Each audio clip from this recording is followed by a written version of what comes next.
ஆரம்பிச்சிட்டுங்கண்ணே. Okay okay.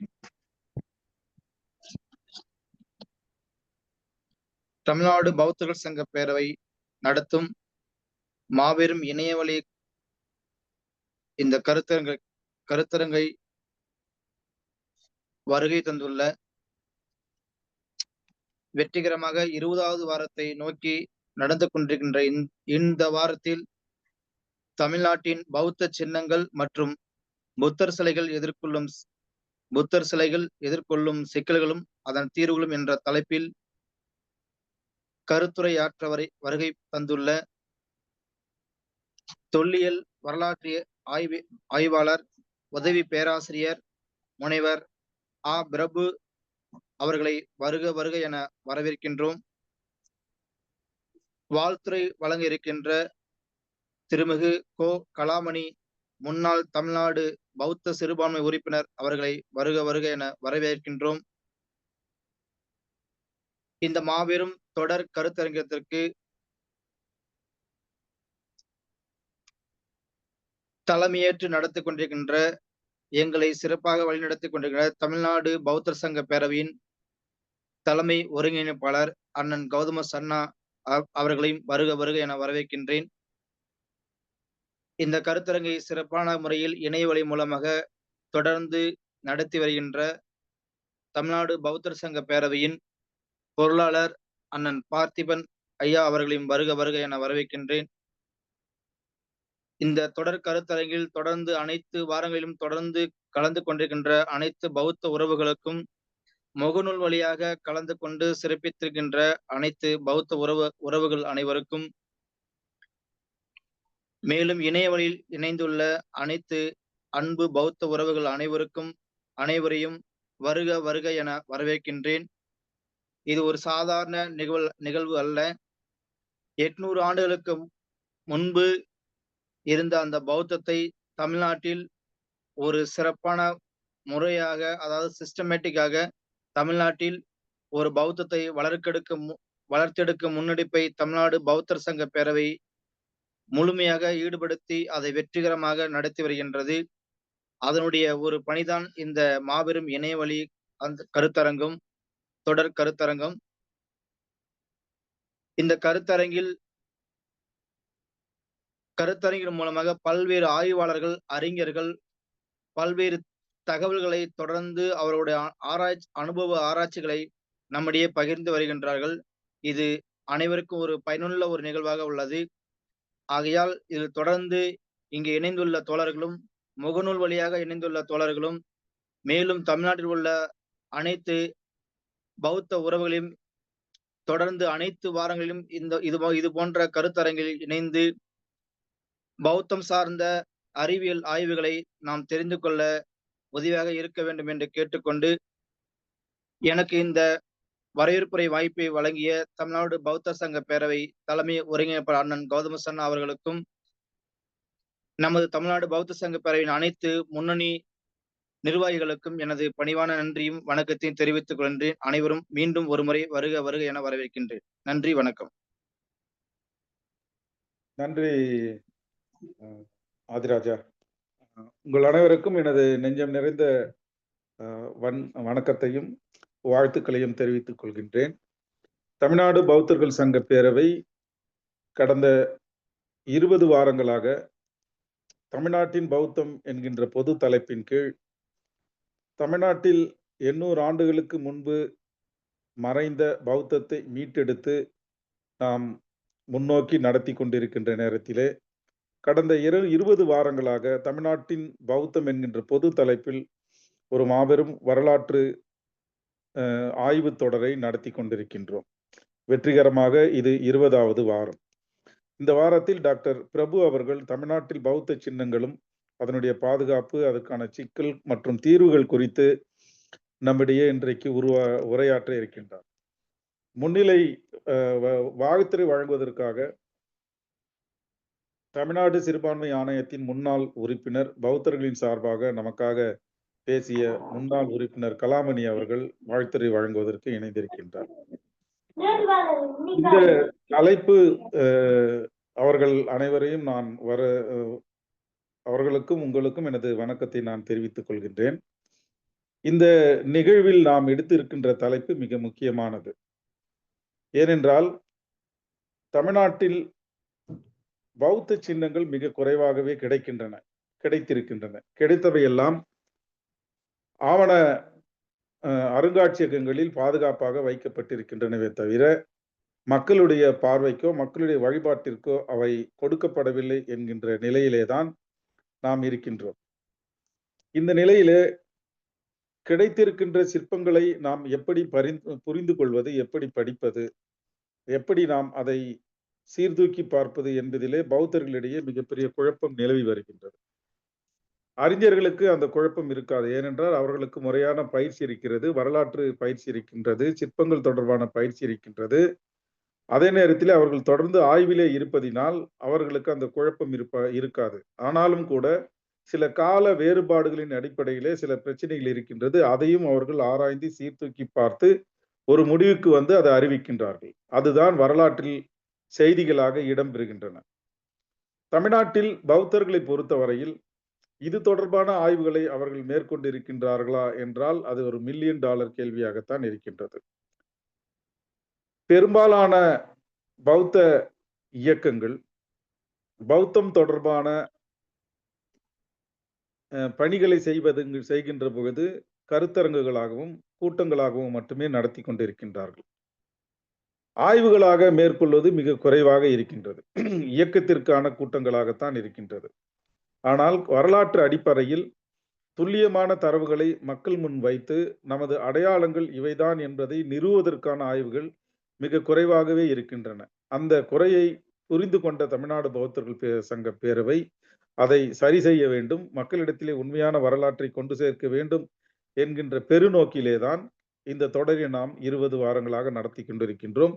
இன்னும் 30 வாரங்கள் இந்த நிகழ்வு தொடர்ந்து நடைபெற இருக்கின்றது. இந்த கருத்துக்கள், ஆய்வாளர்கள் பேசுகின்ற கருத்துக்கள் அனைத்தும் முறையாக தொகுக்கப்பட இருக்கின்றன. கருத்துக்களை பேசுகின்ற ஆய்வாளர்கள் அவற்றை கட்டுரைகளாக நமக்கு வழங்க இருக்கின்றார்கள். அவற்றை முறையாக தொகுத்து ஒரு 1000 பக்கங்களுக்கு மேலாக 3 தொகுதிகளாக நாம் அதை நூல்களாக வெளியிட இருக்கின்றோம். அது 1000 பக்கம் வந்தாலும் சரி, 2000 பக்கம் வந்தாலும் சரி, அவற்றை முழுமையாக வெளியிடுவதற்கு தமிழ்நாடு பௌத்தர்கள் சங்க பேரவை தயாராக இருக்கின்றது. எனவே இந்த உரை தொகுப்பின் முடிவில் நாம் வெளியிட போகின்ற ஆய்வு முடிவுகள் மிகப்பெரிய ஒரு புரட்சியை தமிழ்நாட்டில் பௌத்தம் தொடர்பாக உருவாக்க இருக்கின்றன. இதுவரையில் வரலாற்றில் இருள் பாய்ச்சி இருந்த பக்கங்களின் மீது ஒளி பாய்ச்ச இருக்கின்றது இந்த வரலாற்று ஆய்வு தொடர். அந்த வகையிலே டாக்டர் பிரபு அவர்களின் இந்த உரை எனக்கு ஆர்வமூட்டக்கூடியதான தலைப்பு. இந்த தலைப்பிலே அவர் பேசுகின்ற பேச்சுக்கள் உங்களுக்கும் எனக்கும் தமிழ்நாட்டு பௌத்தர்களுக்கும் மட்டுமின்றி வரலாற்று ஆய்வுலகில் இருப்பவர்களுக்கும் மட்டுமின்றி ஒட்டுமொத்தமாக தமிழ் மக்களுக்கும் பௌத்தம் தொடர்பான ஒரு அறிமுகத்தை வழங்கும் என்று நான் நம்புகின்றேன். காணும் இடங்களிலெல்லாம் புத்தர் சிலைகள் கிடைக்கின்றன என்று நாம் பெருமைப்பட்டு கொண்டாலும் கூட கிடைத்தவை மிக சொற்பமானவை. பூமியில் புதைந்துண்டிருப்பவை ஆயிரக்கணக்கிலே இருக்கலாம். ஆனால் கிடைத்தவற்றை மக்கள் மயப்படுத்துவதற்கு இது போன்ற ஆய்வுகளும் ஆய்வாளர்களின் உரைகளும் நமக்கு அவசியம். எனவே இந்த இணைய தொடரில் இணைந்திருக்கின்ற தோழர்கள் உங்கள் அனைவருக்கும் எனது வேண்டுகோள் என்னவென்றால், இது நமது தமிழ்நாடு பௌத்தர்கள் சங்க பேரவையின் ஃபேஸ்புக் தளத்திலே நேரலையாக ஒளிபரப்பு செய்யப்படுகின்றது. இங்கே பார்ப்பவர்கள் குறைவாக இருப்பார்கள் எப்பொழுதும். ஆனால் ஃபேஸ்புக்கிலே பார்ப்பவர்கள் ஆயிரக்கணக்கில் இருப்பார்கள். இதுதான் யதார்த்தமான உண்மை. இதை புரிந்து கொண்டு உங்களது ஃபேஸ்புக் பக்கத்திலேயும் இவற்றை நீங்கள் தொடர்ந்து பதிவிட வேண்டும் என்று நான் கேட்டுக்கொள்கின்றேன். அதற்கான இணைப்பை வருண் பிரபு அவர்கள் உங்களுக்கு வழங்கியிருப்பார். ஃபேஸ்புக்கிலும் அல்லது நமது வாட்ஸ்அப் தளங்களிலேயும் இந்த லிங்க் உங்களுக்கு பதியப்பட்டிருக்கும். அதை எடுத்து உங்களது ஃபேஸ்புக் தளத்திலேயும் வாட்ஸ்அப் குழுக்களிலேயும் நீங்கள் பகிர்ந்தால் இன்னும் ஆயிரக்கணக்கான மக்களை சென்றடைவதற்கு இது பேருதவியாக இருக்கும் என்று நான் நம்புகின்றேன். அது மட்டும் இல்லாமல் இதுவரை பேசப்பட்டிருக்கின்ற அனைத்து உரைகளும் தமிழ் மரபு அறக்கட்டளையின் இணைய தளத்திலும் தமிழ்நாடு பௌத்தர்கள் சங்க பேரவையின் இணையதளத்திலும் ஒரு தனி தளம் உருவாக்கப்பட்டு அங்கே சேகரிக்கப்பட்டுள்ளன. பழையவற்றை பார்க்க வேண்டும் என்று விருப்பம் உள்ளவர்கள் அங்கே போய் அவற்றை பார்த்து கொள்ளலாம். நீங்கள் தரவிறக்கமும் செய்து கொள்ளலாம். அதற்கான அனுமதியும் அதிலே இருக்கின்றது. அனைவரும் இதை பயன்படுத்திக் கொள்ளும் வகையில்தான் நாம் அந்த கூட்டங்களை ஏற்பாடு செய்திருக்கின்றோம், ஒருங்கிணைத்து வருகின்றோம். எனவே தமிழ்நாடு பௌத்தர்கள் சங்க பேரவை 800 ஆண்டுகளுக்கு பிறகு தமிழ்நாட்டில் பௌத்தத்தை மீட்டெடுத்து ஒரு மாபெரும் பாய்ச்சலை நிகழ்த்தி வருகின்ற இக்காலகட்டத்தில் இந்த உரைத்தொடர் மிக வரலாற்று முக்கியத்துவம் வாய்ந்தது. இதை ஒருங்கிணைத்துக் கொண்டிருக்கின்ற தமிழ்நாடு பௌத்தர்கள் சங்க பேரவையின் இணைய கருத்தரங்கு ஒருங்கிணைப்பு குழுவிற்கு எனது நெஞ்சம் நிறைந்த நன்றியை நான் இங்கே செலுத்திக் கொள்ள விரும்புகின்றேன். தொடர் முயற்சியில், தொடர் பணியில் அவர்கள் இருந்தாலும் கூட இந்த இணைய தொடரை விடாமல் நடத்தி வருவதில் அவர்கள் காட்டி வருகின்ற பங்கு மிக அளப்பரியது. குறிப்பாக நமது பேரவையின் பொருளாளர் பார்த்திபன் அவர்களுடைய பங்கும் வருண் பிரபு அவர்களது பங்கும் மிக முக்கியமானது. அவர்களுக்கு உறுதுணையாக இருக்கக்கூடிய மற்ற தோழர்களின் பங்கும் இங்கு மிக முக்கியமானது. அவர்களுக்கு எனது வாழ்த்துக்களை தெரிவித்துக் கொள்கின்றேன். இந்த 20வது கருத்தரங்கை தலைமையேற்று நடத்துவதில் நான் பெருமை அடைகின்றேன், மகிழ்ச்சி அடைகின்றேன். இந்த நிகழ்வை இந்த தலைப்பிலே உரையாற்ற வந்திருக்கின்ற டாக்டர் பிரபு அவர்களை பேச அழைக்கின்றேன். நன்றி, வணக்கம். இதற்கு பிறகு பிரபு அவர்கள் பேசிய பிறகு திரு முன்னாள் சிறுபான்மை குழு உறுப்பினர் கலாமணி அவர்கள் உரை நிகழ்த்துவார், வாழ்த்துரை வழங்குவார். அதற்கு பிறகு நன்றி உரை. பிரபு அவர்கள் பேசி முடித்தவுடன் உங்களுக்கான கேள்விகளை நீங்கள் அவரிடத்திலே கேட்கலாம். அதன் மூலமாக அவர் உங்களுக்கு பதில் சொல்வார் என்று கேட்டுக்கொண்டு எனது உரையை நான் நிறைவு செய்கின்றேன். நன்றி, வணக்கம்.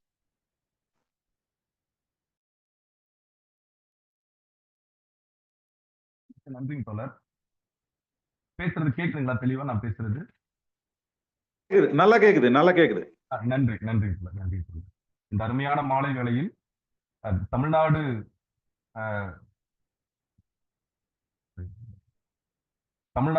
இன்னும் கொஞ்சம் சுத்தமா பேச முடியுமா? பேரவை தமிழ்நாடு பௌத்தர்கள் சங்க பேரவை வழிநடத்தக்கூடிய இந்த மாபெரும் இணைய 5 அடியன் சிறுவன் எனக்கும் ஒரு அருமையான ஒரு வாய்ப்பினை தந்து இங்கு மேடையேற்றி பார்த்திருக்கக்கூடிய பெரும் அறிவு சமூகத்தின் எழுச்சி நாயகனாக இருக்கக்கூடிய இந்த நிகழ்வின் தலைமையை ஏற்றிருக்கக்கூடிய எனது மதிப்பிற்குரிய திருமிகு கௌதம சன்னா தோழர் அவர்களுக்கும், அதே போல இந்த நல்ல நிகழ்விற்கு சிறந்ததொரு வாழ்த்துறை வழங்கியிருக்கக்கூடிய கலாமணி ஐயா அவர்களுக்கும், அதே போல முன்னிலை வகித்துக் கொண்டிருக்கக்கூடிய ஆதி ராஜா தோழர் அவர்களுக்கும், மேலும் இந்த இணைய வழியில் இணைந்திருக்கக்கூடிய அனைத்து தோழர்களுக்கும் எனது பணிவான மாலை வணக்கத்தை தெரிவித்துக் கொண்டு எனக்கு வழங்கப்பட்டிருக்கக்கூடிய தலைப்பிற்குள் நான் போகலாம் அப்படின்னு நினைக்கிறேன். நான் இந்த ஆய்வுகள்ல ஏறத்தாழ ஒரு 15 ஆண்டுகள் நான் கள பணியில் நான் ஈடுபட்டு இருக்கிறேன். தொல்லியல் வரலாற்றியல் சார்ந்த களப்பணிகளை நான் ஈடுபட்டு இருக்கிறேன். என்னோட முனைவர் பட்ட ஆய்வு கூட தொல்லியலை முன்வைத்து சங்க இலக்கியத்தை நான் ஆய்வு பண்ணியிருக்கிறேன். அந்த அடிப்படையில எனக்கு இந்த தலைப்பு ஏற்கனவே கேள்விப்பட்ட செய்திகளாக இருக்கலாம். இருந்தாலும் கூட இந்த தலைப்பிற்கு ஏற்றவாறு என்னால் இயன்ற அளவு செய்திகளை தர நான் முயற்சிக்கிறேன். அந்த வகையில இந்த தலைப்பானது தமிழ்நாட்டு பௌத்த சின்னங்கள் மற்றும் புத்தர் சிலைகள் எதிர்கொள்ளும் சிக்கல்களும் தீர்வுகளும்.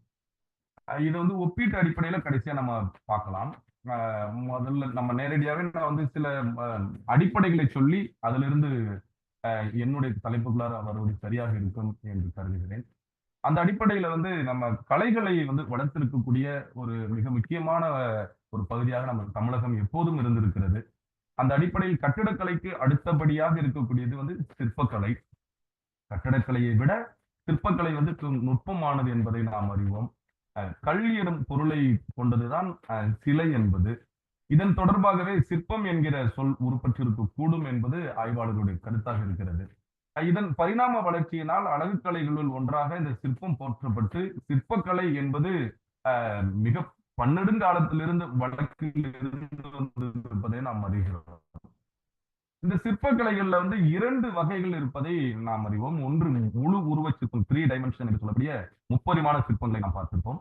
அதே போல இருபரிமாணம் என்று சொல்லக்கூடிய 2D என்று சொல்லக்கூடிய புடைப்பு சிற்பங்கள் என்பதை நாம் பார்க்கிறோம். இயற்கையாக இருக்கக்கூடிய பாறைகளிலேயோ அல்லது முகப்புகளிலேயோ ஒரு சிற்பத்தை வடித்திருக்கக்கூடியது வந்து புடைப்பு சிற்பங்கள் என்பதை நாம் பார்க்கிறோம். குடைவரை சிற்பங்கள் என்பதும் கூட சமண பௌத்த ஆய்வுகள்ல மிக முக்கியமான பங்கினை வகிக்கிறது என்பதையும் இந்த இடத்துல நம்ம நினைவு கூற வேண்டிய கட்டாயத்தில் இருக்கிறோம். அந்த அடிப்படையில் முழு உருவ சிற்பங்கள் என்பது பொருட்களின் முன்புறம் பின்புறம் உட்பட முழு உருவம் தெரிய அமைக்கப்படுவது என்பது. புடைப்பு சிற்பம் என்பது பொருட்களின் ஒருபுறம் மட்டுமே தெரியும்படி சுவர்களிலும் பலகைகளிலும் கல்லிலும் அமைக்கப்படுவது என்பதை பார்க்கிறோம். அந்த அடிப்படையில் புத்தரை மனித உருவில் காட்டாத தொன்மை காலம், புத்தரை வந்து பன்னெடுங்காலமாக இந்த புத்தர் பற்றிய தொன்மங்களும் அது சார்ந்த வரலாறுகளும் இருந்த போதிலும் கூட அவரை மனித உருவில் சிற்பமாக வடிப்பதற்கு முன்பிருந்த காலகட்டத்தை தேரவாத பௌத்தம் என்று நம்ம வந்து பௌத்தத்தை நன்கு அறிந்தவர்கள் உணர்ந்திருப்பாங்க. அந்த காலகட்டத்துல வந்து பாத்தீங்கன்னா புத்தரின் குறியீடுகள் மட்டும்தான் அந்த காலகட்டத்தில் கிடைக்கிறது. அதாவது புத்தருடைய பாதச்சுவடுகள், சம்மச்சக்கரம், அசோக மரம், குடை ஆகிய சிற்பங்களில் வந்து இடம்பெற்றிருப்பதை நாம் பார்க்கிறோம்.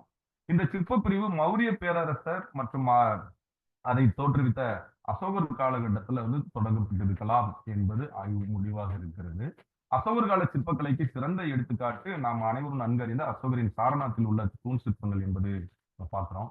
மௌரியர்களின் தூண் சிற்பங்கள் மிகவும் அழகானதும் நேர்த்தியானதும் என்பதும் வரலாற்றில் பதிவு செய்யப்பட்ட ஒன்று.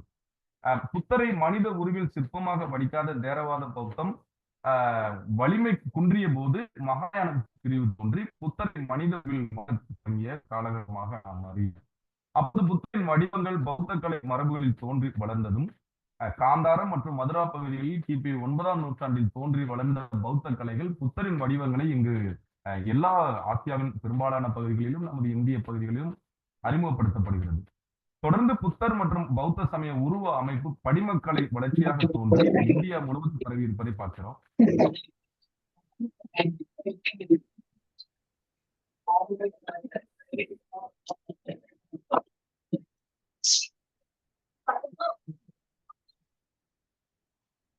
பேசலாமா? ஓகே. கனிஷ்கருடைய காலகட்டமாக சொல்லப்படக்கூடிய அந்த காலகட்டத்தில் உருவான அந்த காந்தார கலை கிரேக்க இந்திய கலப்பு கலந்த கலவையாக பார்க்கப்படுகிறது. இக்கலையில் புத்தரின் உருவம் வந்து முதன்முறையாக உட்புகுத்தப்படுகிறது. புத்தரின் முதல் சிற்பம் கனிஷ்கர் காலத்தில் தான் வடிக்கப்பட்டிருக்க கூடும் என்பது இங்க நாம் வரலாற்றில் பார்க்கக்கூடிய ஒன்று. எனவே இந்தியாவில் படிமக்கலை கிபி 9ஆம் நூற்றாண்டில் இருந்துதான் தொடங்குகிறது என்கிற ஒரு கருத்தையும் இங்க நாம் ஒப்பிட்டு பார்த்து கடமைக்கிறோம். இக்காலகட்டத்திலிருந்து புத்தர் கடவுளாக வணங்கப்பட்டார். ஏற்கனவே வந்து புத்தருடைய வரலாறுகளும் புத்தருடைய கதைகளும் புத்தருடைய தொன்மங்களும் இருந்த போதிலும் கூட சிலை வடிவில் வடிக்கப்பட்டு வணங்கப்பட்ட காலகட்டமாக நாம வந்து பார்க்கிறோம். கிபி 1ஆம் நூற்றாண்டு, நான் 9ன்னு சொல்லிட்டு மன்னிக்கணும், 1ஆம் நூற்றாண்டு இந்தியாவில் உருவான பௌத்த சிற்பக்கலையானது பௌத்தம் பரவி ஆசிய நாடுகளுக்கும் பரவி சென்றிருக்கக்கூடியதை பார்க்கிறோம். அந்தந்த நாட்டு பண்பாட்டு கூறுகளை இணைத்து பௌத்த கலை சின்னங்களும் சிற்பங்களும் ஆங்காங்கே வந்து அமைக்கப்பட்டது. இப்ப சீனாவுல பாத்தீங்கன்னா அங்க இருக்கக்கூடிய புத்தர் சிலைகளுக்கும் அதே போல எஞ்சி இருக்கக்கூடிய இன்னும் பிற ஆசிய நாடுகள்லையும் இந்தியாவில் இருக்கக்கூடிய கலை மரபுகளுக்கும் அந்தந்த பண்பாட்டு பின்புலங்களுக்கு ஏற்றவாறு அவர்கள் வந்து அந்த சிற்பங்களை வடித்துக் கொண்டார்கள் என்பதை நம்ம பார்க்கிறோம். பௌத்த சமயம் எங்கெல்லாம் ஊடுருவி பரவியதோ அங்கெல்லாம் பௌத்தர்களின் கலையும் தொடர்ந்து சென்றது. இந்தியா இதுவரை கண்டறிந்த சிற்பக்கலை மரபுகள் எல்லாவற்றிலும் நேர்த்தியும் அழகும் வாய்ந்தவையாக உள்ளது.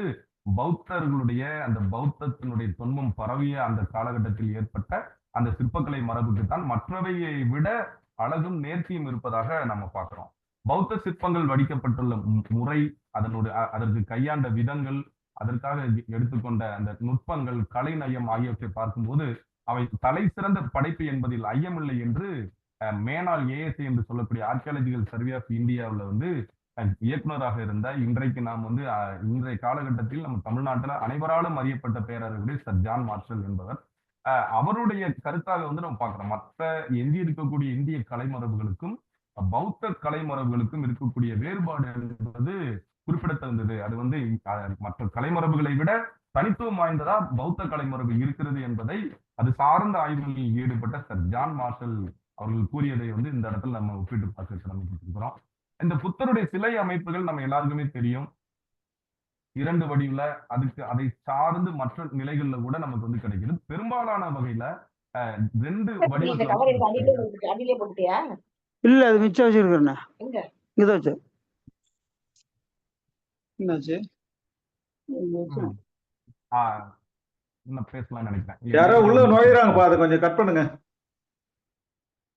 பொதுவா வந்து இந்த சிலை அமைப்புகள், புத்தருடைய சிலை அமைப்புகள் வந்து அடிப்படையில 2 வகையில் நம்ம பார்க்கலாம். அமர்ந்த நிலையில, கிடந்த நிலையில அப்படிங்கிறத பார்க்கிறோம். பொதுவாக தாமரை மலர்ல வந்து அமர்ந்திருக்கக்கூடியது பெரும்பாலான சிற்பங்களை நம்ம பார்க்கிறோம். 2 கால்களை குறுக்காக மடக்கிய நிலையில, கண்கள் பாதியளவு மூடிய நிலையில, மூக்கின் நுனியை 2 புருவங்களை உயர்த்தி பார்த்து கொண்டிருக்கக்கூடிய அந்த மரபுல காது துளையிட்டு நீண்ட தொங்கக்கூடிய காதுகளும், சுருள் தலைமுடிகளும், அதன் மேல் ஞான ஒளிமுடிச்சு, ஒளிவட்டம் என்று சொல்லக்கூடிய இந்த அடிப்படை கூறுகள் எல்லாம் புத்தர் சிலையில இருக்கிறத நம்ம பார்க்கிறோம். அதே மாதிரி உடல் முழுக்க ஆடையால் போர்த்தப்பட்டிருக்கக்கூடிய அங்கவஸ்திரம் என்று சொல்லக்கூடிய உடல் முழுவதும் போர்த்திருக்கக்கூடிய அந்த அமைப்பையும் புத்தர் சிலைகள்ல ஒரு ஒற்றுமையா வந்து நம்ம வந்து பார்க்கணும். கிடந்த நிலையில் இருக்கக்கூடிய புத்தரினுடைய பரிநிர்வாணத்தை காட்சி சிற்பமாக காண முடியும். புத்தர் படுத்துக்கொண்டு ஒரு பக்கம் சாய்ந்து தனது வலது கையை மடக்கி தலைக்கு கீழ் தலையணை போல வைத்திருக்கக்கூடிய அந்த காட்சியை வந்து வடித்திருப்பாங்க. அவரது முகத்தில் கருணையும் அமைதியும் ஒன்று சேர்ந்தது போல காட்டப்பட்டிருப்பதும் நம்ம பார்க்கிறோம். முத்திரைகள் என்று பார்க்கும்போது புத்தருடைய கரங்கள்ல முத்திரைகள் கண்டிப்பா இருக்கும். முத்ராஸ் என்று சொல்லக்கூடியது. ஒவ்வொரு கரத்தின் முத்திரையும் பொருளுடையது. ஒவ்வொரு முத்திரையும் வெவ்வேறு விதமான பொருளை குறிக்கக்கூடியது. முத்திரை பட்டியல் மிகவும் நீளமானது. நிறைய நீங்க பௌத்தத்தை பத்தி ஆய்வுகள்ல உள்ள போனீங்க, அந்த சிற்பக்கலை ஆய்வுகள்ல போனீங்கன்னா நிறைய ஒவ்வொரு முத்திரைக்கும் ஒவ்வொரு பொருண்மை இருக்கிறத நம்ம பார்க்கிறோம். அதுல வந்து அடிப்படையில ஒரு 6 முத்திரைகள் வந்து மிக முக்கியமானதா நம்ம வந்து பார்க்கிறோம். அதுல தியான முத்திரை, வரத முத்திரை, அபய முத்திரை, விதர்க்க முத்திரை, தர்ம சக்கர முத்திரை, பூமி பட்ச முத்திரை என்பது அந்த 6 முத்திரை மிக முக்கியமான முத்திரைகளா புத்த சிற்பங்கள்ல வந்து நம்ம பார்க்கணும்.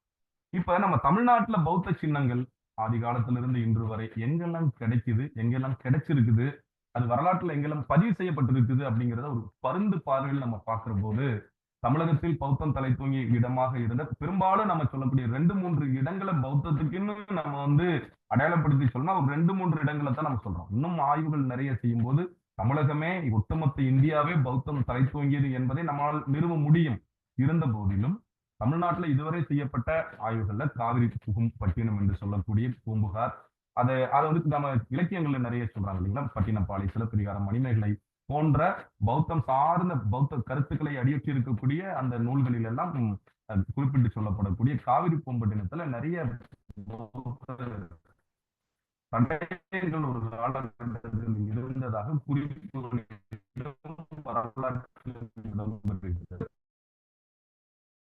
முதல் பிக்கு என்று அறியப்படும் அரவணடிகள் இடமாக நம்ம அந்த காவிரி புகும்பட்டினம் அது அமைது. இன்றைக்கு தமிழ்நாட்டில் பௌத்த கோயில் குறைந்த அளவில் ஐயா வணக்கம் ஐயா. ஐயா வணக்கம் வணக்கம் ஐயா. முடிச்சுட்டு வரான் ஆஃபீஸா பேசலாங்களா தலைவர்? சரிங்க சார். ஐயா கொஞ்சம் மியூட் பண்ணா நல்லா இருக்கும் ஐயா, மன்னிக்கணும்.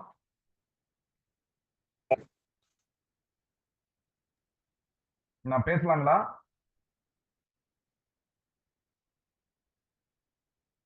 பேசுங்க மியூட் பண்ணிட்டேன், பேசுங்க. ஓகே, நன்றி நன்றி நன்றி, மன்னிக்கணும். நம்ம ஏற்கனவே தொடக்க உரையில நம்ம தோழர் கௌதம் சொன்னது போல இன்றைக்கு தமிழ்நாட்டுல பௌத்தம் சார்ந்த துன்பங்களும் அடையாளங்களும் குறைந்த அளவுல தான் கிடைச்சிருக்குது. கிடைச்சது அப்படின்னு சொல்றதும் கிடைத்திருக்கிறது. இன்னும் அதுக்கான கருதுகோள்களோடு நிறைய ஆய்வுகள் வந்து நம்ம முன்னெடுக்கும் போது அதெல்லாம் அதை அந்த உரையினுடைய இறுதி பகுதியில் நம்ம பார்க்கலாம். பல நூற்றாண்டுகளுக்கு முன்பாக இருந்த பௌத்த கட்டிட அமைப்பு புத்த விகார் என்று நம்ம பார்க்கிறோம். நம்ம தமிழ்நாட்டுல கிடைச்ச கட்டிட அமைப்போடு கிடைத்த புத்தர் பௌத்தம் சார்ந்த கட்டிடக்கலைகள்னா விகார்கள் தான் நமக்கு வந்து நிறைய கிடைச்சிருக்குது. அதனுடைய குறிப்புகள் தான் நமக்கு வந்து கிடைச்சிருக்குது. அண்மை காலம் வரை தமிழகத்துல 200 இடங்கள்ல 600க்கும் மேற்பட்ட புத்தர் சிலைகள் இதுவரை கண்டறியப்பட்டிருக்குது. ஆனால் அது ஏற்கனவே நம்ம தோழர் அவர் சொன்ன மாதிரி நிறைய வெளிநாடுகள்ல இருக்கக்கூடிய அருங்காட்சியகங்களிலும் இந்தியாவின் பல மாநிலங்கள்ல இருக்கக்கூடிய அருங்காட்சியங்களும் அது வந்து இருந்திருக்குது, அங்கு கொண்டு போய் சேர்க்கப்பட்டது என்பதும் வரலாறு. கிமு 3ஆம் நூற்றாண்டில் அசோக மன்னனின் உறவினராக சொல்லப்படக்கூடிய மகேந்திரன் இலங்கைக்கு செல்வதற்கு முன்பாக 7 புத்த விகார்களை நாகப்பட்டினத்துல எழுப்பினார் என்று மணிமேகலை மற்றும் சிலப்பதிகாரத்துல நமக்கு வந்து குறிப்புகள் கிடைக்குது. இந்த விகார்களுடைய தலைவராக இருந்தவர் தான் அரவணடிகள், நம்ம சிலப்பதிகாரத்தில் சொல்லப்படக்கூடிய அரவணடிகளை வந்து நம்ம பார்க்கிறோம். பௌத்த விகார்கள் இருந்த நாகப்பட்டினத்தில் புத்தர் செப்பு திருமேனிகள் உட்பட 60க்கும் மேற்பட்ட சிலைகள் இருந்திருக்குது. 1867ஆம் ஆண்டு வரை நாகப்பட்டினத்துல புதுவெளி கோபுரம் அல்லது சீனா கோபுரம், ஜெயின் பக்கோடா, இது எல்லாருக்கும் தெரிஞ்ச ஒன்றுதான், என்று அழைக்கப்படக்கூடிய பௌத்த விகார்களை வந்து இடித்துவிட்டு தேச சபை பாதிரியார்கள் வந்து அங்க கிறிஸ்தவ தேவாலயங்கள் கட்டினதாக நமக்கு நிறைய குறிப்புகள் வந்து கிடைச்சிருக்குது. இவ்விகார்களுடைய அருகில 800 ஆண்டுகள் பழமை வாய்ந்த ஒரு இலுப்பை மரத்தின் அடியில 3 அடிக்கு கீழ் 5 புத்தர் சிலைகள் கண்டெடுக்கப்பட்டிருக்கு. நாகப்பட்டினத்துல கண்டறியப்பட்ட முதல் புத்தர் சிலைகள் இச்சிலைகள் தான். அதாவது நாகப்பட்டினத்துல முதலா அந்த 500 ஆண்டுகள் பழமையான 800 ஆண்டுகள் பழமையான இலுப்பை மரத்தின் அடியில கிடைக்கப்பட்ட அந்த புத்தர் சிலைகள் தான் முதலாக கண்டறியப்பட்டது. இந்த 5 புத்தர் சிலைகள்ல 4 வெண்கலத்தாலானது, ஒரு சிலை பீங்கான் கலந்த ஒரு கலவையினால செய்யப்பட்டது. அது வந்து சீனாவில் இருந்து இங்கு வந்து கொண்டு வரப்பட்டிருக்கலாம் என்கிற ஒரு கருதுகோள் இருப்பதை நாம் பார்க்கிறோம். இந்த 5 புத்தர் சிலைகள், ஒரு சிலையின் பீடத்தில் எழுத்துக்கள் பொறிக்கப்பட்டிருக்கிறது. புத்த விகார்கள் மீது புதிதாக கட்டப்பட்ட கிறிஸ்தவ தேவாலயத்தை காண வந்த அன்றைய சென்னை கவர்னர் நேப்பியர் பிரபு 1868ல கொடையாக ஒரு சிலை அளிக்கப்பட்டது. இந்த 5 சிலைகள்ல ஒன்றை வந்து அன்னைக்கு வந்த மெட்ராஸ் பிரசிடென்சியில் இருக்கிற கவர்னர் நேப்பியர் பிரபுவுக்கு ஒரு சிலை வந்து கொடையா அளிக்கப்பட்டதுக்கான குறிப்புகள் கிடைக்குது. மேலும் 4 சிலைகளை 1871ல பிரான்சுக்கு கொடையாக கொடுத்தாங்க. இங்கிருந்து பிரான்ஸ் நாட்டுக்கு அங்க இருக்கக்கூடிய அருங்காட்சியகங்களுக்கு கொடையாக கொடுக்கப்பட்டிருக்கிறது. இங்கு காணப்பட்ட விகார்கள் 5 அடுக்கு மாடங்களை கொண்டதாக நம்மால் அறியப்படுகிறது. 68 அடி, அதாவது சிதிலமடைந்திருந்த அதே வந்து பாத்தீங்கன்னா 68 அடி உயரமும் 41 அடி சதுர பரப்பளவும் கொண்டிருந்ததாக ஆங்கிலேயர்களுடைய குறிப்புகள்ல நம்ம பார்க்கிறோம். அந்த விகார்கள் வந்து அந்த என்ன விதமான அமைப்புல கட்டியிருக்காங்கன்னா, நமக்கு தெரியும் நம்மளுடைய கட்டுமானம் என்பது பார்த்தா கல்லால் கட்டப்படக்கூடிய கட்டுமானம், சுதை என்று சொல்லப்படக்கூடிய கட்டுமானம். அதே போல இங்க வந்து பாத்தீங்கன்னா நம்ம அந்த விகார்கள்லாம் பெரும்பாலும் செங்கலாலும் மண்ணாலும் கட்டப்பட்டது என்பதை பார்க்கிறோம். கூரையின் சுற்றுப்புறங்கள்ல பிதுக்கம் என்று சொல்லப்படும் இந்த சிற்ப அமைதிகள்ல சொல்லக்கூடிய பௌத்தத்துக்கே உரிய ஒரு கலை இருக்கும் இல்லையா, அது வந்து பிதுக்கம் அப்படின்னு சொல்றாங்க. அந்த பிதுக்கம் என்று சொல்லப்படக்கூடிய அந்த சிற்ப வேலைப்பாடுகளை கொண்டதாக அதனுடைய சுற்றுப்புறங்களில் எல்லாம், கூரையின் சுற்றுப்புறங்களில் எல்லாம் அன்றைக்கு இருந்திருக்கிறது. இதில் இருந்து ஒரு புத்தர் சிலையும் கிடைச்சிருக்கு. அந்த விகாரில வந்து ஒரு புத்தர் சிலையும் கிடைக்கப்பட்டிருக்கு. இதே பகுதியில 1963, 64 ஆண்டுகள மேலையூர் என்கிற ஒரு பகுதியில பல்லவனீஸ்வரம் என்கிற ஒரு கோயில், ஒரு இந்து சமய கோயில். அந்த கோயிலுக்கு அருகாமையில புத்த விகார் ஒன்று இருப்பது கண்டறியப்பட்டது. பகவான் புத்தர் வழிபடுவதற்கும் பிக்குகள் தங்குவதற்கும் ஏற்ற வகையில அறைகள் இருந்தது அங்கே. அந்த விகாரையில ஒரு அறையில ஒரு சிறிய வெண்கல புத்தர் சிலையும், மற்றொரு அறையில் சலவை கல்லால் ஆன புத்தருடைய பாத பீடிகையும் புத்தர் பாதமும் கண்டெடுக்கப்பட்டிருக்கிறது அங்கே. சுமித்ரா தீவுல அன்றைய காலகட்டத்தில் ஆட்சி செய்த ஸ்ரீ விசய சூளாமணிவர்மன், அவன் வந்து நாகப்பட்டினத்தோட வணிக தொடர்பு கொண்டிருக்கும் போது அவன் புத்த விகார் ஒன்றை நாகப்பட்டினத்துல கட்டணும் அப்படிங்கிற ஒரு எண்ணம் கொண்டிருந்திருக்கிறான். இடையில வந்து அவன் இயற்கை எய்தக்கூடிய அந்த சூழலில் அவனுடைய மகன் ஸ்ரீ விசயோத்துங்கவர்மன் அந்த விகாரை தந்தை எண்ணிய கனவை முடிப்பதாக அந்த விகாரை கட்டி எழுப்பி அந்த விகாருக்கு தனது தந்தையின் நினைவாக சூளாமணி விகார் என்ற பெயரிட்டான் என்பதை நிறைய வரலாற்று குறிப்புகள் நம்ம பார்க்கிறோம். இந்த விகார் கட்டுமான பணி வந்து எந்த காலகட்டத்திலனா, முதலாம் சோழ அரசன் முதலாம் ராஜராஜ சோழன் ராஜராஜன் காலகட்டத்திலன்னு பார்க்கிறோம். அது முடிக்கப்பட்ட காலகட்டம் வந்து பாத்தீங்கன்னா அவனுடைய மகன் முதலாம் ராஜேந்திரன் அவனுடைய ஆட்சி ஆண்டாக இருக்கக்கூடியது 1012 இருந்து 1044 அன்றைய காலகட்டத்தில் அந்த விகார் கட்டி முடிக்கப்பட்டிருக்கிறது என்பதை பார்க்கிறோம். இந்த பகுதியில வந்து ஒரு கலாய்வும் தொல்லியல் சார்ந்த அகழாய்வுகளும் செய்யப்படும் போது 2 செப்பேடுகள் வந்து அங்க கிடைக்கப்பட்டிருக்குது. அந்த செப்பேட்ல தமிழ் மற்றும் வடமொழி கலந்து எழுதப்பட்டிருக்கிறது. அந்த செப்பேட்ல அரசன் ஆனைமங்கலம் என்ற கிராமத்தை ஒரு உயரமான புத்த விகாருக்கு அளித்த செய்தியை அதுல பதிவு செய்யறாங்க.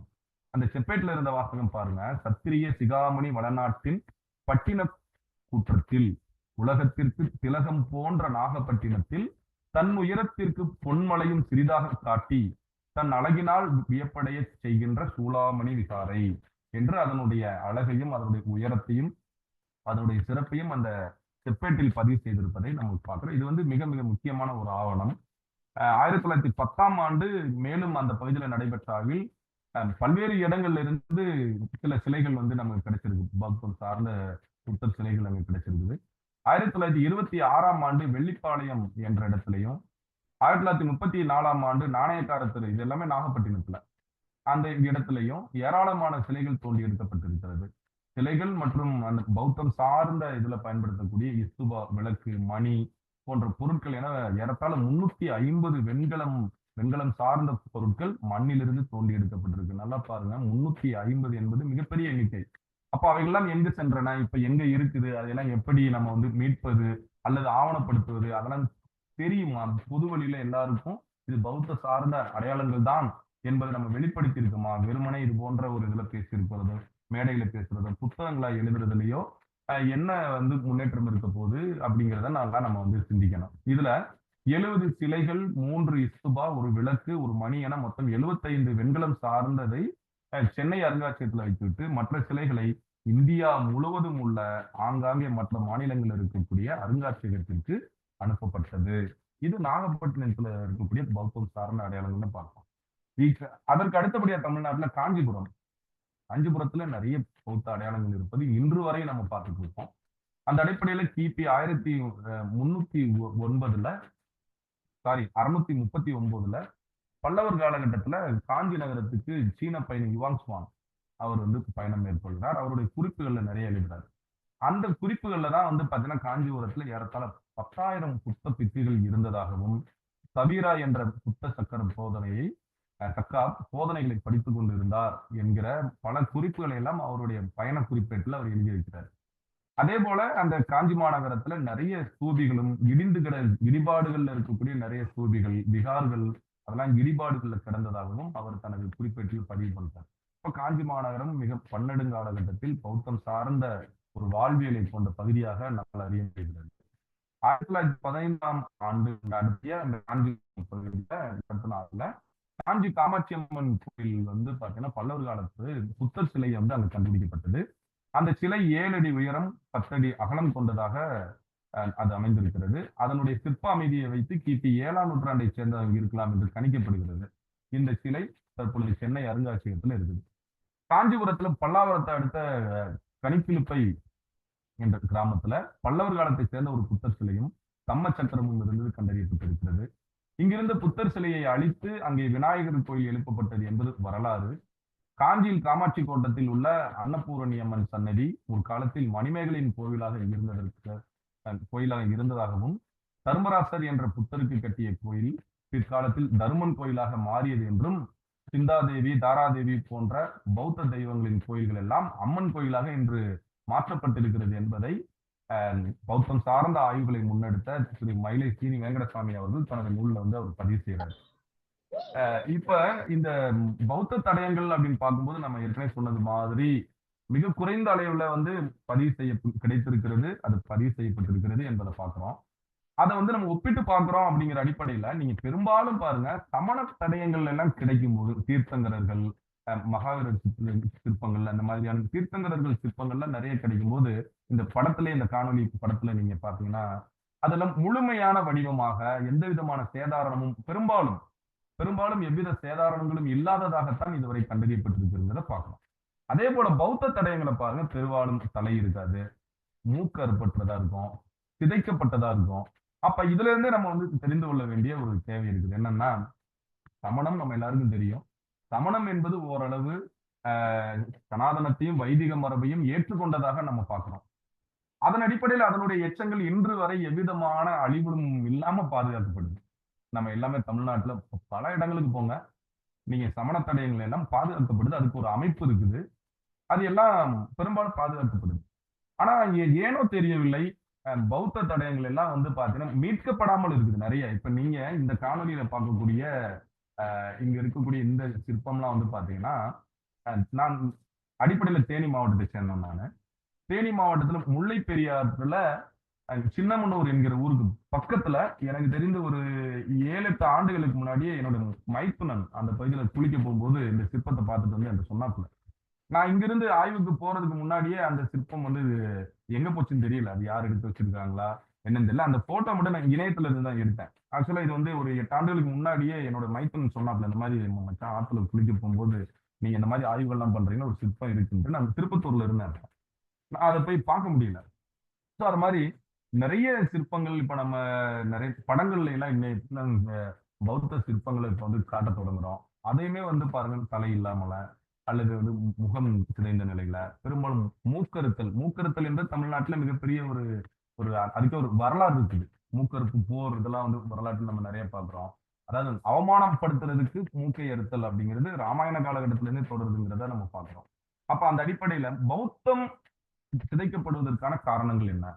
பௌத்தம் வைதிகத்தை எதிர்த்தது, அவைதீகமாக அது மக்கள் மத்தியில் கிளைத்தது என்பதை நம்ம வந்து பார்த்தோம். அப்ப இந்த சமணங்கள் வந்து பெரும்பாலும் வைதிகத்தையும் சனாதனத்தையும் ஏற்றுக்கொண்டதுனாலவோ என்னவோ அதெல்லாம் பாதுகாக்கப்படுது அப்படிங்கிறது ஒரு இந்த இடத்துல சொல்ல வேண்டிய ஒரு செய்தியாவே நான் பார்க்கிறேன். அந்த வகையில இப்ப தீர்வுகள் என்று நம்ம பார்க்கும்போது, தீர்வுகளை வந்து நம்ம வந்து எல்லாரும் சேர்ந்துதான் முடிவு பண்ண வேண்டிய ஒரு சூழல்ல இருக்கிறோம். இப்ப நான் சொன்னது எல்லாமே சுருங்கத்தான் சொல்லியிருக்கேன். ஒரு பருந்து பார்வையில நம்ம வந்து பின்னோக்கி பார்க்கக்கூடிய இவ்வளவு தடயங்கள், இவ்வளவு வரலாறுகள், இவ்வளவுலாம் இருந்த போதிலும் அது எங்க போச்சு? அது வந்து பொதுமக்கள் பார்வைக்கு இன்னைக்கு இருக்குதா? அல்லது ஆய்வாளர்களுக்கு அது வந்து எளிதா கிடைக்குதா? அப்படின்லாம் வந்து நம்ம பார்க்கும்போது ஒரு கேள்விக்குறியாத்தான் இருக்குது. அப்ப என்ன செய்ய வேண்டிய தேவை இருக்கு அப்படின்னு பாத்தீங்கன்னா, அமைப்பாக செயல்படுறது ஒன்றுதான் இதுக்கு தீர்வா இருக்க முடியும்னு நான் பார்க்கிறேன். என்ன அமைப்பா செயல்படுறது அப்படின்னா, நீங்க பெரும்பாலும் இந்த பௌத்த இது சமண தடயங்கள்ல எல்லாம் பாத்தீங்கன்னா, இங்க நீங்க இந்த இதுல பாருங்க, எங்கெல்லாம் சமண தடயங்கள் இருக்கிறதோ அங்கெல்லாம் ஒரு பாதுகாப்பு அரண் இன்னைக்கு வந்து பேணப்படுது. நீங்க மதுரை ஜெயின் ஹெரிடேஜ் சென்டர் அப்படின்னு ஒண்ணு வச்சிருக்காங்க. புனேல இருந்து தமிழகத்தில் இருக்கக்கூடிய சமண சின்னங்களை பாதுகாப்பதற்காக மெனக்கெடுறாங்க. அதுக்கு ஒரு வழிகாட்டி பலகை ஒன்றை ஏற்படுத்துறாங்க. அந்த சமண தடயங்களை சுற்றி வேலி அமைக்கப்படுது. அந்த உள்ளூர்வாசிகளுடைய ஒத்துழைப்போடு அல்லது அவங்களுடைய நிதியோடு அதெல்லாம் பராமரிக்கப்படுது. அதனுடைய வரலாறுகள் அங்கே எழுதப்படுது. வெகுஜன மக்களை போய் சேருது. அதனுடைய வரலாறு போய் சென்றடையுது. எல்லாருக்கும் வந்து எளிதாக போய் அணுகக்கூடியதாகவும் இருக்குது. ஆனா நம்ம பௌத்த தடயங்களை நம்ம வந்து பார்க்கும்போது அந்த அளவுல இப்ப புத்தர் சிலையை பார்க்கணும் அப்படின்னு சொன்னா ரொம்ப ரேர். எங்கேயாவது போய் வந்து நம்ம அருங்காட்சியகத்துல தான் பார்க்கணும். அப்படி இல்லாட்டி அது மடைமாற்றப்படுது. நமக்குலாம் சேலம் நடைபெற்ற வழக்கு வந்து எல்லாருக்கும் தெரியும். தலைவலி முனியன் அப்படிங்கிற அது வந்து பௌத்த சின்னம், அது புத்தர் சிலை என்பது அது நிரூபிக்கப்பட்டு நீதிமன்றத்தால் அது வந்து ஆணையே வெளியிடப்பட்டது. ஆனா இன்னைக்கு வரைக்கும் வந்து பாத்தீங்கன்னா அதுக்கு வந்து இந்து சமய அறநிலையத்துறை மேல்முறையீடுக்கு போகக்கூடிய அளவுக்கு இருக்குதுன்னா ஒரு அமைப்பாக திரளாதது ஒரு காரணமாக இருக்கிறதோ என்கிற ஐயப்பாடு ஏற்படுது. அதை தாண்டி என்ன செய்யணும் அப்படின்னா, இப்ப கலாய்வுகள் நிறைய மேற்கொள்ள வேண்டிய தேவை இருக்குது. என்னுடைய பாணியில, என்னுடைய இந்த ஃபீல்டுல நான் போற இடங்கள்ல நான் வந்து தமிழருடைய பண்பாடுகளையும் வரலாறுகளையும் தேடக்கூடியவனாக இருந்தாலும் கூட அதன் உள்ளாராக நான் வந்து பௌத்தத்தை வந்து பெரும்பாலும் நான் அந்த பகுதியில் தேடுறேன். என்னுடைய பார்வையில் நிறைய சமண தடயங்களை வந்து கண்டறிந்து அதன் முறைப்படி ஆய்வு செய்து அது ஆவணப்படுத்தப்பட்டிருக்குது. பௌத்தத்தை தேடும்போது என்னுடைய ஆய்வுகளையும் சில பௌத்த தடயங்களை நான் கண்டறிந்திருக்கேன். அது கருதுகோளாக நான் முன்வைக்கிறேன். அதாவது நம்ம எடுத்தோம் கருத்தோம் அப்படின்னு சொல்றதை விட ஒரு கருதுகோளாகவே ஆய்வு உலகத்துல வந்து நான் முன் வச்சு நிறைய நூல்களாகவும் அதை வந்து எழுதிட்டு இருக்கிறேன். அது போல நம்ம கலாய்வுகள் நிறைய மேற்கொள்ளணும். தமிழகம் முழுவதுமே அங்காங்கே மாவட்ட வாரியா ஒரு அமைப்பாக இப்ப வந்து இப்ப சமண சமயத்தை சேர்ந்தவங்க எப்படி ஒரு அமைப்பை ஏற்படுத்தி அதை பாதுகாக்க முற்படுறாங்களோ, அதுக்கு எவ்வளவு மெனக்கெடுறாங்களோ, அத மாதிரி நம்ம பௌத்தத்துக்கு இன்னும் தீவிரமாகலையோ அப்படிங்கிற ஒரு கேள்வி எனக்கு எழுது. அப்ப வந்து நம்ம கலாய்வுகளையும் அமைப்பா செயல்பட வேண்டிய ஒரு தேவையை வந்து இந்த இடத்துல வந்து நம்ம பேச வேண்டியிருக்குது. சட்ட நடவடிக்கைகள் மூலம் இப்ப நமக்கு தெரியும் நிறைய இடங்கள்ல பௌத்தம் வந்து ஆக்கிரமிக்கப்படுது. பௌத்த தடயங்கள் ஏனோ மேலெழுப்பப்படாமல் அது வந்து மூழ்கடிக்கப்படக்கூடிய ஒரு சூழல்ல இருக்குது. அதுக்கான காரணம் என்னங்கிறது நம்ம எல்லாருக்குமே தெரியும். அப்ப அதை வந்து சட்ட நடவடிக்கைகள் மூலமாக நாம வந்து அந்த எல்லாத்தையும் மீட்க வேண்டிய ஒரு தேவையில இருக்கிறத இந்த இடத்துல நம்ம ஒரு தீர்வா பார்க்கணும். அடுத்தபடியா ஆவணப்படுத்தி பாதுகாக்கணும். இன்னைக்குமே கலாய்வுகள்ல போய் நிறைய இடங்கள்ல நம்ம எல்லாருக்கும் தெரியும், தஞ்சை பகுதியில டெல்டா பகுதியில நிறைய தடயங்களை வந்து நம்ம ஆர்வலர்களும் ஆய்வாளர்களும் கண்டறியும் போது அதை ஆவணப்படுத்துறோம். அவ்வளவுதானே தவிர அதை பாதுகாக்கிறதுக்கான முன்னெடுப்புகளை நம்ம எடுத்திருக்கோமா அப்படிங்கிறது எனக்கு தெரியல. இப்ப இந்த சமணம் சார்ந்த தடயங்களுக்கு நான் பார்க்கும்போது எனக்கு ஒரு ஆதங்கம் ஏற்படுது. அவங்கள வந்து டக்குன்னு அதை ஆக்குபை பண்ணிடுறாங்க. நீங்க சாலையில ஒரு நெடுஞ்சாலையில ஒரு பெருவழிச்சாலையில நீங்க போறீங்க அப்படின்னு சொன்னா ஒரு வழிகாட்டு பலகை ஒண்ணு அங்க வச்சிருக்கிறாங்க. அவங்க சார்ந்த அந்த அமைப்பு சார்பில் அதனுடைய வரலாறுகளை குறிக்கிறாங்க. அது வழிகாட்டு பலகை இருக்குது. அதை பின்தொடர்ந்து போனா அந்த சமண தடயத்தை போய் பார்க்கலாம். அந்த இடத்துல வந்து ஒரு பாதுகாப்பு வேலி இருக்குது. அதை பாதுகாக்கிறதுக்குன்னு ஒரு ஆளை நியமிக்கிறாங்க. அந்த உள்ளூர்காரர்களுடைய ஒத்துழைப்போட ஒரு பலகை ஒண்ணு இருக்கு. அதுல அது வந்து ஆய்வாளர்கள் வெளிப்படுத்தி அது எந்த நூற்றாண்டை சேர்ந்தது, அதனுடைய வரலாறு என்ன என்கிறதெல்லாம் அங்க காட்சிப்படுத்துறாங்க. இது பௌத்த சார்ந்த அடையாளங்களுக்கு குறைவாக இருக்கிறதா நம்ம பார்க்கிறோம்.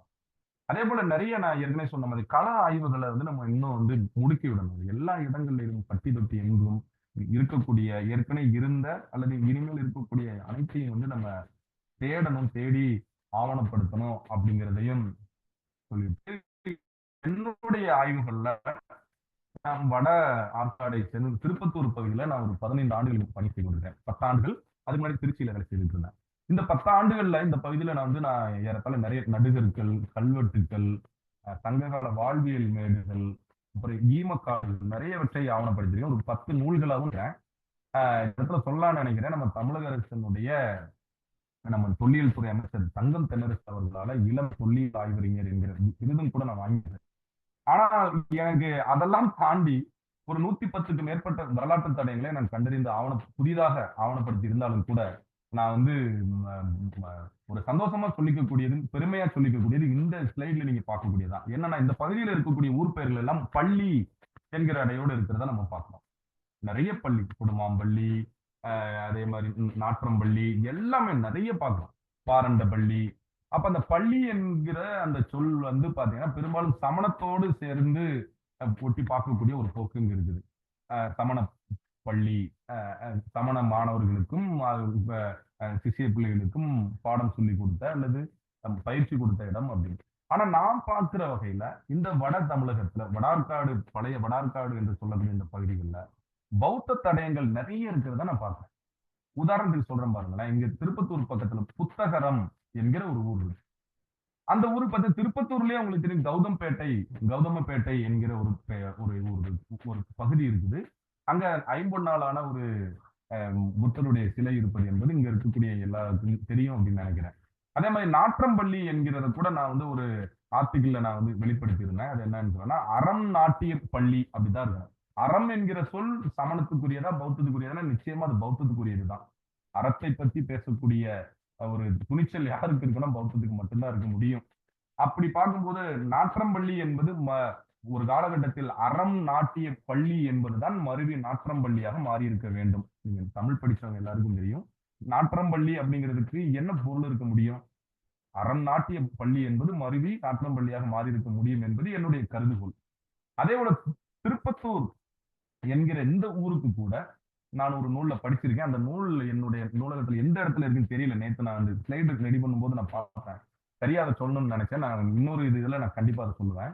திருப்பத்தூர் என்பது கூட திரிப்பத்தூர் என்று திரு கூட்டல் பௌத்த கூட்டல் ஊர். 10 விகார்கள். இன்னைக்கு நாங்க என்ன சொல்றோம்னா, நானே அதையும் தான் சொல்றேன். என்னன்னா 10 கோயில்களின் தலைநகரமாக இருந்ததுனால திருப்பத்தூர் அப்படிங்கிறது இங்க எல்லாரும் சொல்லப்படுது. ஆனா நான் கொஞ்சம் மாறுபட்டு என்ன சொல்றேன்னா 10 பௌத்த விகார்கள் இருந்திருக்கலாம் அல்லது பௌத்த பள்ளிகள் இருந்திருக்கலாம். திரிப்பத்தூர், திரி என்கிற சொல்லினுடைய அந்த இதோட ஒட்டோட தான் நான் சேர்த்து பார்க்கிறேன். இதெல்லாம் திரியாலம் அப்படின்னு இன்னொரு ஊர் பக்கத்துல, திருப்பத்தூர் பக்கத்துல திரியாலம் என்கிற ஊர். இவை அனைத்துமே பௌத்தம் சார்ந்த அந்த ஆய்வுகளுக்கு என்னை விட்டு செல்வதற்கு ஒரு காரணியாக அமைகிறது. அதுக்கு இன்னும் வலு சேர்ப்பதாக புத்தகரம் என்கிற ஊருக்கு பக்கத்திலேயே ஒரு 4-5 ஆண்டுகளுக்கு முன்னாடி ஒரு நடுகள் ஒன்றை நான் கண்டுபிடிச்சேன். மணல் கொல்லி ஊருக்கு பக்கத்துல ஒரு கழுமரம் பெரிய நடுகள். பெரும்பாலும் கழுமரம் ஏறிய நடுகர்கள் வந்து தமிழ்நாட்டில் குறைவாக கிடைச்சிருக்கு. நடுகர்களா பார்க்கும்போது இங்க வந்து பார்த்தா ஒரு 8 அடி உயரம் கொண்ட ஒரு நடுகள் இருக்குது.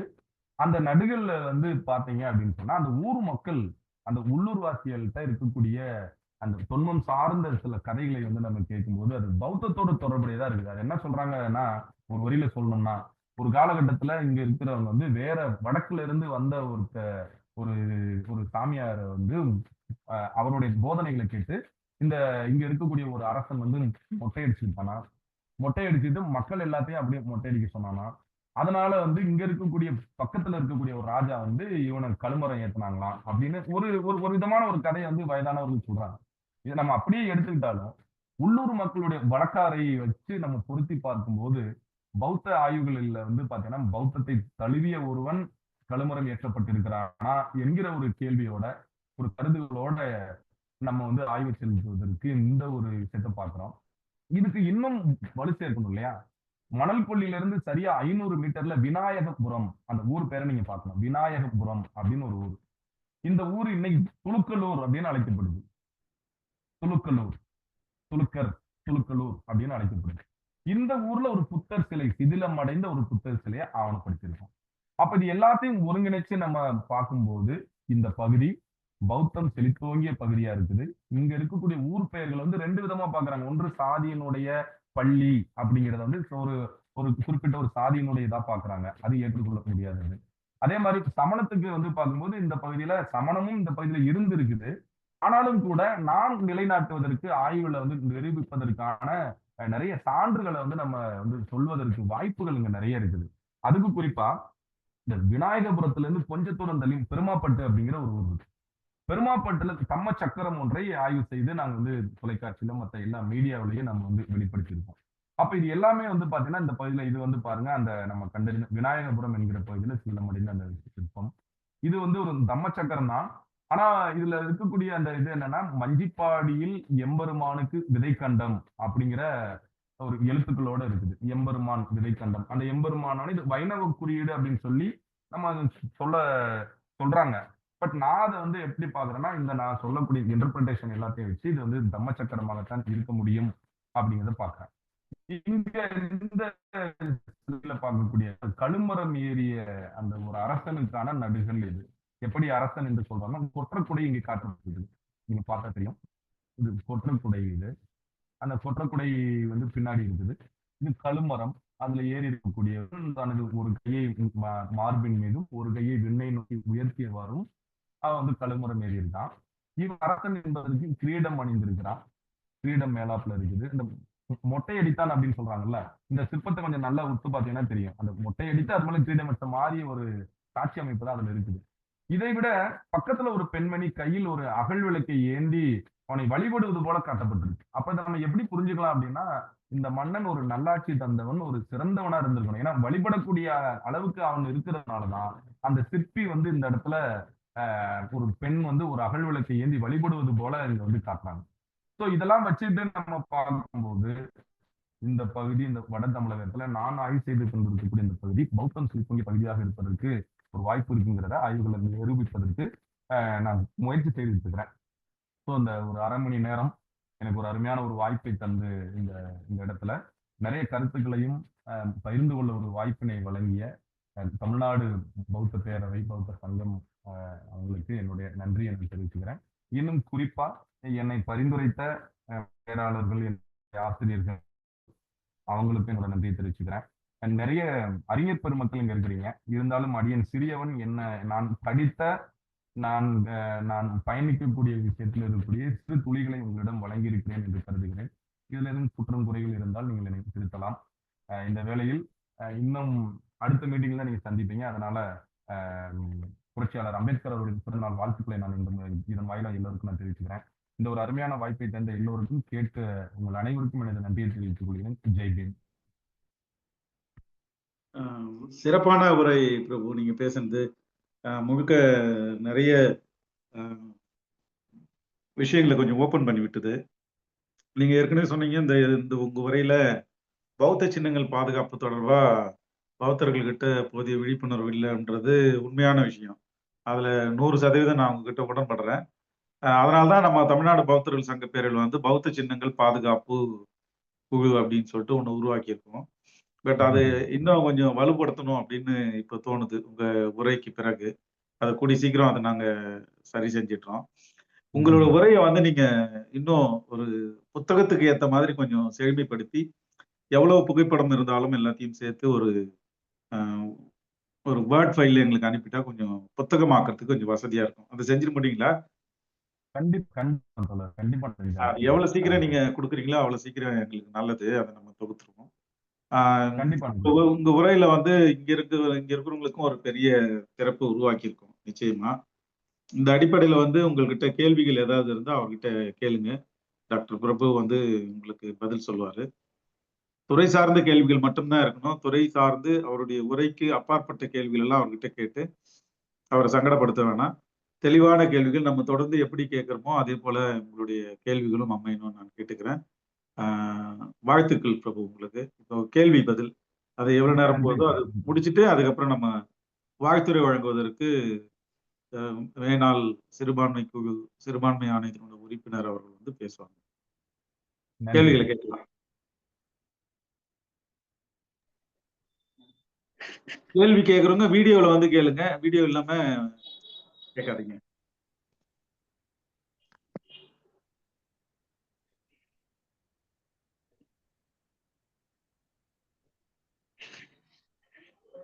வணக்கம். என்னுடைய பெயர் வந்து கருப்பையா, கணிதத்துறை உதவி பேராசிரியர். இந்த பிரசன்டேஷன் மிகவும் அருமையாக இருந்தது, புது வித்தியாசமும் இருந்தது. பலவற்றை நான் கற்றுக்கொள்ள இது இந்த வாய்ப்பாகவும் எனக்கு அமைய பெற்றது. தாங்கள் கூறியது போல நமது தோழர் அருமை அண்ணன் கௌதம் சன்னா அவர்களின் வழிகாட்டுதலோடு இது ஒவ்வொரு தொகுதி உட்பட மாவட்டம் வாரியாக இதை விரிவுபடுத்த வேண்டும் என்ற கோரிக்கையும் இங்கே நான் பதிவு செய்கிறேன். பண்ருட்டில் இருக்கும் புத்தர் சிலையை பற்றி தாங்கள் ஆய்வு இல்ல தாங்கள் கருதும் நிலை பற்றி இங்கே கூறவும். ஐயா சொல்லுங்க, மீண்டும் ஒரு கேள்வியை மட்டும் ஒன்று சொல்லுங்க.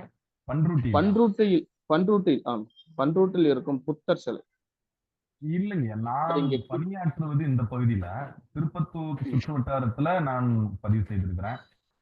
அதுக்கு அப்புறம் மற்ற நம்ம பௌத்தம் தொடர்பா இந்த பகுதியில நான் பண்ணிட்டு இருக்கிறேன். இப்போ ஒரு சும்மா இனிஷியலா தான் ஆரம்பிச்சிருக்கிறேன் தவிர என்னுடைய ஆய்வு களம் என்பது வேறு.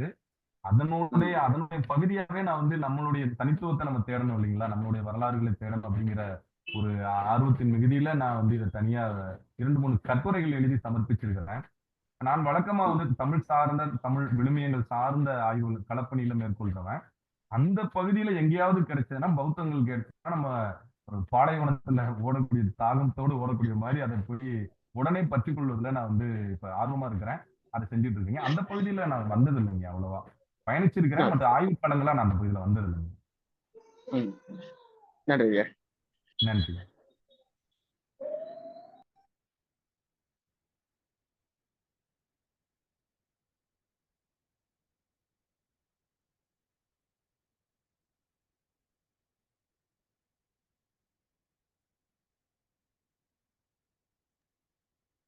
ஐயா, திருப்பத்தூர்ல இருந்து ரா கோபிநாதன் பேசுறேன் ஐயா, தூயநெஞ்சு கல்லூரி மாணவன் ஐயா.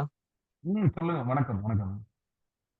ஐயா, இப்ப வந்து நம்ம பௌத்தம் சார்ந்த செயல்பாடுகள் வந்து கொஞ்சம் ஈடுபட்டு இந்த காலத்துல வந்து ஈடுபட்டு இருக்கோம். இதே காலத்துல பாபா சாஹேப் அம்பேத்கரோட பௌத்தத்தை நம்ம இணைச்சு இன்னும் கொஞ்சம் நம்ம செயல்பட வேண்டிய தீவிரத்தை பத்தி சொல்லுங்க ஐயா. இப்ப வந்து நான் வந்து எங்க ஃப்ரெண்ட்ஸ் கிட்ட நான் சொல்லும் போது வந்து பாபா சாஹேப் அம்பேத்கரும் பௌத்தமும், பாபா சாஹேப் அம்பேத்கர்னா பௌத்தம் தான் பாபா சாஹேப் அம்பேத்கர்னு சொல்ல வேண்டிய தேவை எனக்கு இருக்குன்னு தெரியுது ஐயா. ஆனா வச்சுக்க, பாபா சாஹேப்புக்கும் பௌத்தத்துக்கும் என்ன தொடர்பு அப்படின்னு வந்து அவங்களுக்கு தெரியல.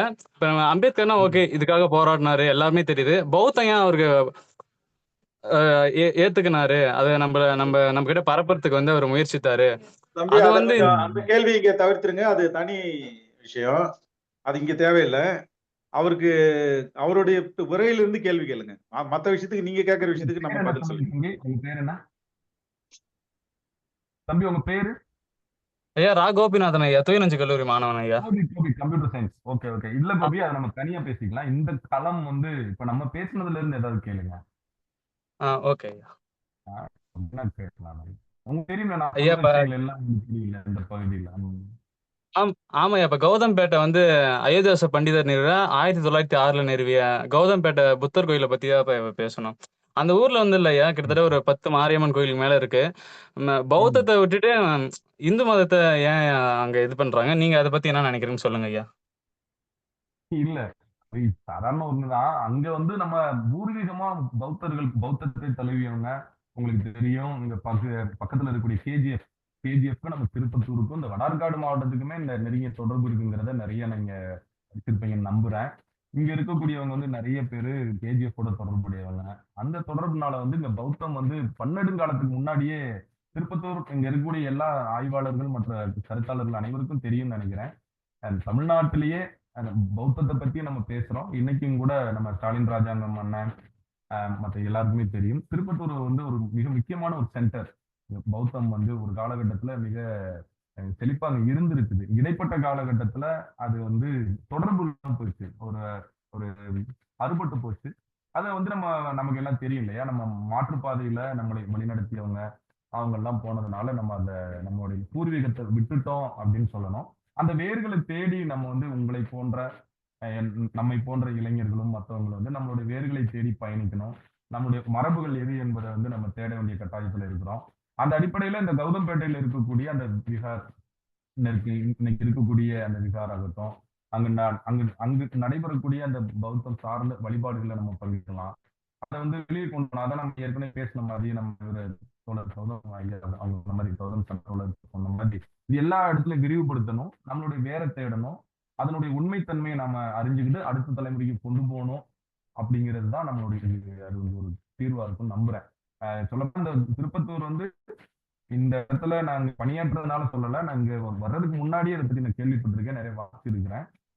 நிறைய பௌத்த அறிஞர்களுடைய பாதம் பட்ட பகுதி இந்த திருப்பத்தூர். அப்படின்னு நம்ம பார்க்க வேண்டியிருக்கு. அதுக்கு வந்து அந்த கௌதம்பேட்டையில் இருக்கக்கூடிய அந்த அடையாளம் மிக முக்கியமான ஒரு அடையாளம்.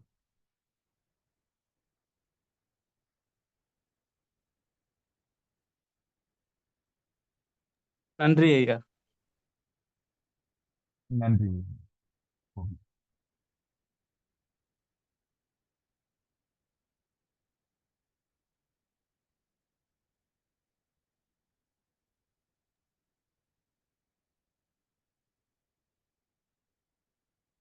கேள்விகள் வேலை இருக்குங்களா?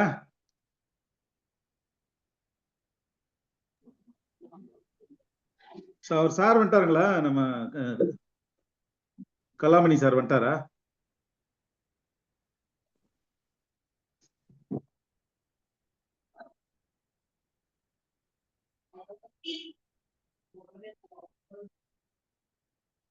சார் வணக்கம் சார். ஒரு கேள்வி சார். நான் ஒரு கேள்வி கேளுங்க. சார், நீங்க நாகப்பட்டினத்துல வந்து நிறைய வந்து புத்தர் சிலை அதிகமா வந்து கிடைச்சதா சொல்லியிருந்தீங்க. இப்ப அங்க நாகப்பட்டினத்துல வந்து அந்த மாதிரி புத்தர் சார்ந்த ஒரு அருங்காட்சியகம் ஏதாவது இருக்குங்களா சார்? அது மாதிரி இப்ப வந்து பாத்தீங்கன்னாக்க இப்ப நம்ம சேலம் மாவட்டம், திருச்சி, பெரம்பலூர், அரியலூர் இந்த பகுதியிலயும் வந்து பாத்தீங்கன்னா நிறைய புத்தர் சின்னங்கள் வந்து நிறைய கிடைச்சிட்டு இருக்கு. இப்ப அங்கங்க வந்து பாத்தீங்கன்னா அந்த சிலைகள் எல்லாமே வந்து அவங்க கழுத்து இல்ல, நீங்க சொன்ன மாதிரி கழுத்து இல்லாம அல்லது அந்த மூக்கு சிதிலம் அடைஞ்சு அல்லது தலை அந்த சிதிலம் அடைஞ்சு இந்த மாதிரி சிலைகள்லாம் வந்து வச்சு மக்கள் வந்து அதை பாதுகாத்துட்டு இருக்காங்க. இப்ப நீங்க அந்த சொன்ன அந்த தீர்வுகள் அடிப்படையில இப்ப எந்த அடிப்படையில நம்ம வந்து அதை வந்து கொண்டு போனா அந்த சிலைகளை நம்ம வந்து நம்ம பௌத்தம் சார்ந்து கொண்டு வந்து பாதுகாக்க முடியும் சார்? கண்டிப்பா. இப்ப நீங்க நமது மதிப்புக்குரிய கௌதம் சொன்ன ஐயா அவர்கள் நீங்க ஃபாலோ பண்றீங்கன்னா தெரிஞ்சுப்பேன்னு நினைக்கிறேன். இன்றைய நேற்றைய பதிவுல கூட போட்டிருந்தாரு இல்லைங்களா?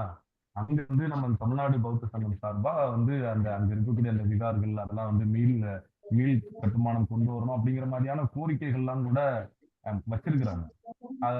வச்சிருக்கிறாங்க. அதே மாதிரி அங்க இருக்கக்கூடிய அந்த சிலைகள் எல்லாம் பெரும்பாலும் அருங்காட்சியகத்துல இருக்குது. சென்னை அருங்காட்சியகத்துல இருக்குது. அங்கங்க பக்கத்துல இருக்கக்கூடிய நீங்க அருங்காட்சியகம் எங்கேயாவது போனா கண்டிப்பா ஒரு சிலை இருக்கிறத நீங்க பார்க்கலாம். இதுல நாகப்பட்டினத்துல இருக்கக்கூடிய தொன்மம் வந்து பாத்தீங்கன்னா நீங்க கீழடி அகழாய்வு பத்தி இன்னைக்கு நம்ம வந்து உச்சி முகர்ந்து பாக்குறோம். அதே போல நாகப்பட்டினம், காஞ்சிபுரம் போன்ற இடங்களை வந்து முறைப்படி சமரசமற்ற ஆய்வுகளை நீங்க மேற்கொண்டீங்கன்னு சொன்னா கீழடி நாகரிகம் முற்கால தமிழர் நாகரிகம் சொல்றோம். அதே போல நாகப்பட்டினம், காஞ்சிபுரம் போன்ற பௌத்தம் செழித்த பகுதிகளில் சமரசமற்ற ஒரு நேர்மையான ஒரு அகழாய்வுகளை செய்யும் போது இது வேறு ஒரு தளத்துக்கு நம்மளை கொண்டு போகுங்கிறதுல எவ்விதமான ஐயமும் இல்லை. அதை நான் நம்புறேன். எப்படி கீழடி வந்து வரலாற்றை மாற்ற வேண்டிய ஒரு தேவை இருக்குன்னு சொல்லி பேசுறோம். இதுவரை சொல்லப்பட்ட இந்திய வரலாறை மறுகட்டமைப்பு, மறுவாசிப்பு செய்யறதுக்கான ஒரு தேவை இருக்குங்கிறது, ரீகன்ஸ்ட்ரக்ட் பண்ண வேண்டியிருக்குன்னு சொல்றோம். அதே போல நாகப்பட்டினம், காஞ்சிபுரம் அதே போல இன்னும் எஞ்சியிருக்கக்கூடிய பல்வேறு இடங்கள்ல நம்ம ஆய்வுகளை கொண்டு போகும்போது அங்க வந்து வேறு ஒரு தளத்துக்கு நம்ம தமிழக மக்களை திரும்பி பார்க்க வைக்கும் அப்படிங்கிறது நம்ம நம்பிக்கை. அதெல்லாம் பாதுகாக்கப்படுது. ஓரளவு எடுக்கப்பட்ட சிற்பங்கள் எல்லாம் அருங்காட்சியகத்துல இருக்கிறது ஓரளவு பாதுகாப்புடன் தான் இருக்குது. அருங்காட்சியகத்துல இல்லாம ஆங்காங்கே வந்து கோயில்கள்லையும் இன்னும் பிற இடங்கள்லையும் புதர்களுக்குள்ள எல்லாம் நிறைய இருக்கு. நீங்க பார்க்கலாம். நீங்க நிறைய நம்ம பௌத்தம் சார்ந்த தேடல்ல இருக்கக்கூடியவங்க நீங்க ஃபாலோ பண்ணீங்க சோசியல் மீடியாவில் வந்து பார்த்தா நிறைய இடங்கள்ல புதர் மண்டி இருக்கக்கூடிய இடங்கள்ல மண்ணில் புதைக்கப்பட்டது நிறைய பார்க்கலாம். எனக்கு வந்து சொன்ன தோழர் வந்து ஒரு 1/2 மணி நேரத்துல வந்து பேச்ச வச்சுக்கிட்டா நல்லா இருக்குன்னு சொன்னா, நிறைய விஷயங்கள நான் வந்து உள்ள புகுந்து பேசல. நான் ஆரம்பத்திலே சொன்ன மாதிரி பருந்து பார்வைன்ற மாதிரி நான் அப்படியே போயிட்டேன். நம்ம பார்த்தீங்கன்னா ஒவ்வொரு சிற்பங்களை ஏன் சிதைக்கிறாங்க? அந்த சிதைத்ததற்கான காரணம் பொதுவா எல்லாருக்குமே தெரியும். நம்ம புதுசா சொல்ற மாதிரி இருக்கும். அதனால தவிர்த்துட்டு ஒரு மேம்போ மேம்பட்ட இதுல நான் அப்படியே வந்துட்டேன். பாத்தீங்கன்னா எல்லாமே இதுதான். நீங்க சனாதனத்தை எதிர்த்தது சரிங்களா? சமூக ஒற்றுமைக்கு வழிவகுத்தது. எல்லோருக்கும் எல்லாம் அப்படிங்கிற ஒரு தேவை. அதே மாதிரி பகுத்தறிவு சார்ந்த அறிவியல் சார்ந்த கருத்துக்களை வந்து மக்கள் மத்தியில கொண்டு போய் சேர்த்தது அப்படிங்கிற ஒரு காரணம் தான் வந்து பௌத்தம் அழிக்கப்பட்டதற்கான காரணமா இருக்க முடியும். அதே போல அறிவு சமூகம் கட்டமைத்தது தான் இந்த பௌத்தம். சரிங்களா? வந்து அறிசமூகத்துக்கு மற்ற சனாதனத்தை வந்து உருவாது. அந்த அடிப்படையில பார்க்கும்போது பௌத்தம் வீழ்ந்தது. அது மீண்டும் மலரும். அந்த மலர்வதற்கான ஒரு வாய்ப்பாகத்தான் இந்த இணையவெளி கருத்தரங்காவும் நான் பார்க்கிறேன். நன்றி.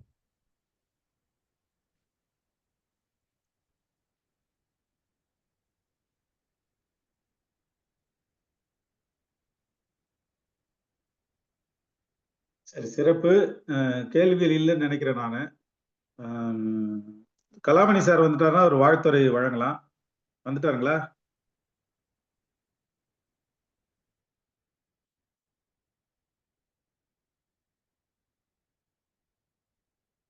சரி, அவர் வரலன்னு நினைக்கிறேன். சரி, அப்ப நம்ம நிகழ்ச்சியை நிறைவு செஞ்சிடலாம். பிரபு, உங்களுடைய உரை உண்மையிலே சிறப்பா இருந்தது. உங்களுக்கு நிறைய என்லைட்டன் வந்திருக்கும்னு நினைக்கிறேன் இந்த உரையை பொறுத்த வரைக்கும். ஸோ நன்றி. உங்களுக்கு ரொம்ப நன்றி. சீக்கிரம் கட்டுரையை கொடுத்துட்டீங்கன்னா எங்களுக்கு ரொம்ப உதவியா இருக்கும். கலாமணி சார் அவர்கள் பயணத்துல இருக்கிறாருன்னு நினைக்கிறேன். இடையில வந்து சேர்ந்துக்கிறதா அப்படின்னு சொல்லியிருந்தாரு. இருந்தாலும் அவரை பத்தி ஒரு சிறு அறிமுகத்தை நான் செய்யணும்னு நினைக்கிறேன். தமிழ்நாடு பௌத்தர்களின் சார்பாக தமிழ்நாடு அரசாங்கத்தில் இருக்கக்கூடிய சிறுபான்மை ஆணையத்தின் உறுப்பினரா அவர் பதவி வகிச்சிருந்தாரு. அவரு காலத்துல வந்து அவருடைய பதவி காலத்துல நிறைய கோரிக்கைகளை வந்து ஆணையத்துக்கு அவர் கொடுத்திருக்காரு. அதெல்லாம் இப்ப நம்ம பார்த்துருக்கோம். இப்ப இருக்கக்கூடிய மைனாரிட்டி மெம்பர் அந்த கோரிக்கைகள் எல்லாம் படிச்சு பார்த்துட்டு நிறைய வந்து பெட்டிஷன்ஸ் கொடுத்துருக்காரு உள்ள அப்படின்றதெல்லாம் தெரிய வருது. ஸோ பௌத்தத்துல அவர் வந்து தீவிரமாக ஆர்வத்தோடும் உண்மையாகவும் உழைத்திருக்கக்கூடிய ஒரு முன்னோடி. அவரை வந்து இந்த நிகழ்ச்சிக்கு வாழ்த்துறை வழங்க அழைத்திருந்தோம். அவர் இணைந்து கொள்வதாக சொல்லி இருந்தார். ஆனால் பயணத்தில் ஏதோ இணைய இணைப்பில் அவருக்கு பிரச்சனை இருக்குன்னு நினைக்கிறேன். இருந்தாலும் அவர் இல்லாத நிலையில கூட இந்த கருத்தரங்கம் சிறப்பாக நடைபெற்று இருக்கின்றது. தமிழ்நாடு பௌத்தர்கள் சங்க பேரவை மேற்கொள்ளக்கூடிய அனைத்து பணிகளிலும் உங்களது பங்களிப்பும் சிறப்பாக இருக்கிறது. அது மட்டும் இல்லாமல் நீங்கள் அனைவரும் பார்வையாளர்களின் எண்ணிக்கையையும் பௌத்தர்களின் எண்ணிக்கையையும் அதிகரிப்பதற்கான ஒரு பணிகளிலே நீங்கள் தொடர்ந்து இணைந்து பயணிக்க வேண்டும் என்று நான் கேட்டுக்கொள்கின்றேன். இந்த நிகழ்ச்சிக்கு நன்றி உரை வழங்கும்படி ஆதிராஜா அவர்களை கேட்டுக்கொண்டு நிகழ்ச்சியை நிறைவு செய்யும்படி கேட்டுக்கொள்கின்றேன். பிரபு, உங்ககிட்ட தானே ஹோஸ்ட் இருக்கு? இல்ல தோழர், இல்ல என்கிட்ட இல்ல. நான் ஜாயின் பண்ண தான் வந்தேன். நான் ஜாயின் பண்ணேன். ஓ, சரி சரி சரி சரி. ஹோஸ்ட் யார்கிட்ட இருக்குன்னு தெரியல, அதுதான் பார்த்தேன். சரி, ஆதிராஜா நீங்க பேசிருங்க. உங்ககிட்ட தான் இருக்கு ஹோஸ்ட். இல்ல, நான் செல்போன்ல பாத்துட்டு இருக்கேன். கம்ப்யூட்டர் வீட்டுல ஆன்ல இருக்கு, நான் வெளியில இருக்கிறேன். ஓஹோ, அது வருண் பிரபுக்கு காணோம்.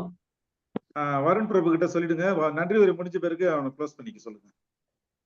இல்ல, அவன் வெளியே போயிட்டாப்ல. இத கலாமணி சார் போன் பண்ணிக்கிறாரு, என்னன்னு தெரியல. ஜாயின் பண்ண சொல்லுங்க. அவரால் ஜாயின் பண்ண முடியாதுன்னு நினைக்கிறேன். ஆமா ஆமா. ஆதிராஜ் கொஞ்சம் வெயிட் பண்ணுங்க, அவர் சார் வந்துட்டு. ஓகே ஓகேங்க.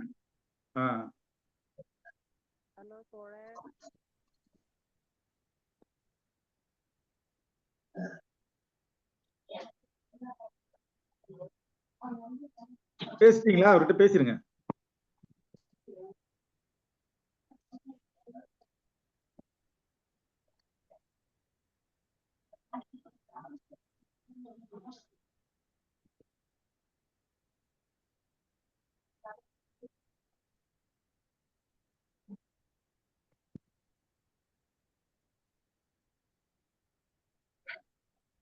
ஹலோ.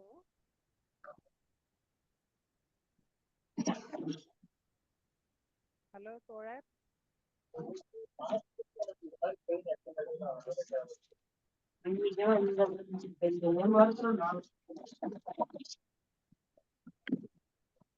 ஹலோ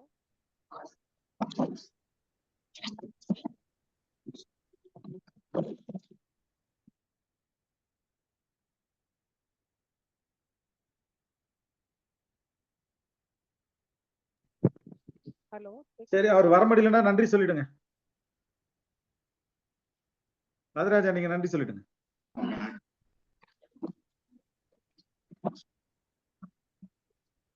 இந்த வரலாற்று சிறப்புமிக்க இணையவழி 20வது தொடர் மாபெரும் கருத்தரங்கிற்கு மிக சிறப்பானதொரு உரை மட்டுமல்லாமல் ஸ்லைடு ஷோவாக மிக தெளிவாக புரியும்படி பல்வேறு ஆராய்ச்சி அனுபவங்களையும் உண்மைகளையும் எங்களுக்கு எடுத்துரைத்து சென்ற முனைவர் உதவி பேராசிரியர் தொல்லியல் வரலாற்று ஆய்வாளர் திருப்பத்தூர் முனைவர் திரு பிரபு அவர்களுக்கு எங்கள் தமிழ்நாடு பௌத்தர் சங்க பேரவையின் சார்பாக மாபெரும் நன்றியை தெரிவித்துக் கொள்கின்றோம்.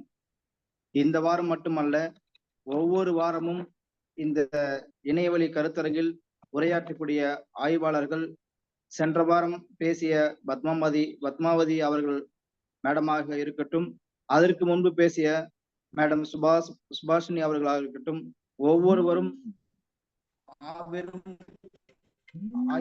தங்களது ஆய்வறிக்கையை மிக சிறப்பாக வருகின்றார்கள். அந்த வகையில் இந்த வாரமும் உங்களது இந்த உரையின் மூலம் பல்வேறு பயனுள்ள உண்மைகளையும் தெளிவாக நாங்கள் புரிந்து கொண்டோம் என்பதை இந்த நேரத்தில் உங்களுக்கு தெரிவித்துக் கொள்கின்றோம்.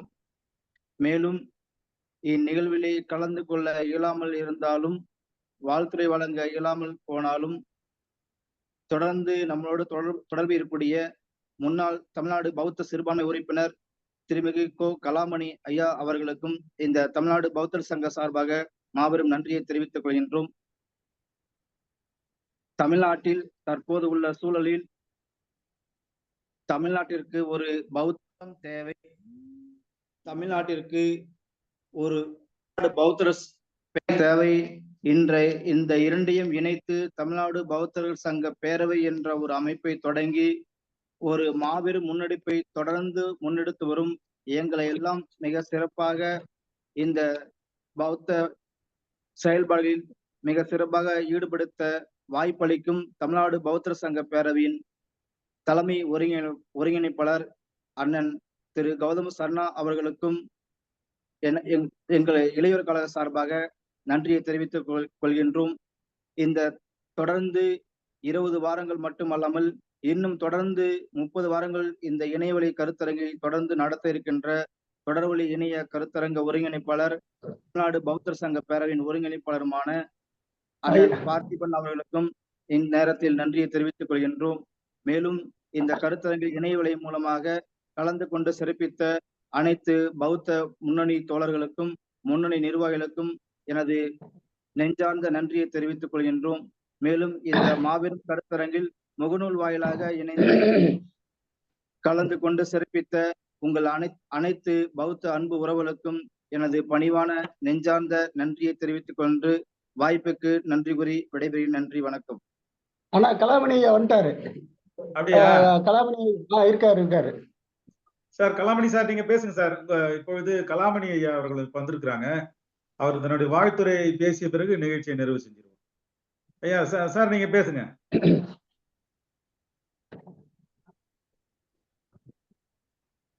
ஐயா கலாமணி ஐயா எந்த பேர்ல வந்திருக்காங்க? அவங்க கே கலாமணினே இருக்க பாருங்க. இருக்காரு, இப்பதான் வந்தாரு. அன்மியூட் பண்ணிட்டு பேசுங்க சார். அதை அன்மியூட் பண்ண முடியலன்னு நினைக்கிறேன் அவரு. நீங்க பண்ணுங்கண்ணா, நீங்க பண்ணலாம். இல்ல, எனக்கு ஹோஸ்ட் இல்ல, அதனாலதான். இல்ல, எல்லாருமே பண்ணலாம், அன்மியூட் பண்ண முடியுது. ஆமா, அவர் பண்ணலாமே. அப்ப அன்மியூட் ஆயிடுச்சு. அவரு அன்மியூட் ஆயிடுச்சு, அவர் பேசலாம். ஐயா கலாமணி ஐயா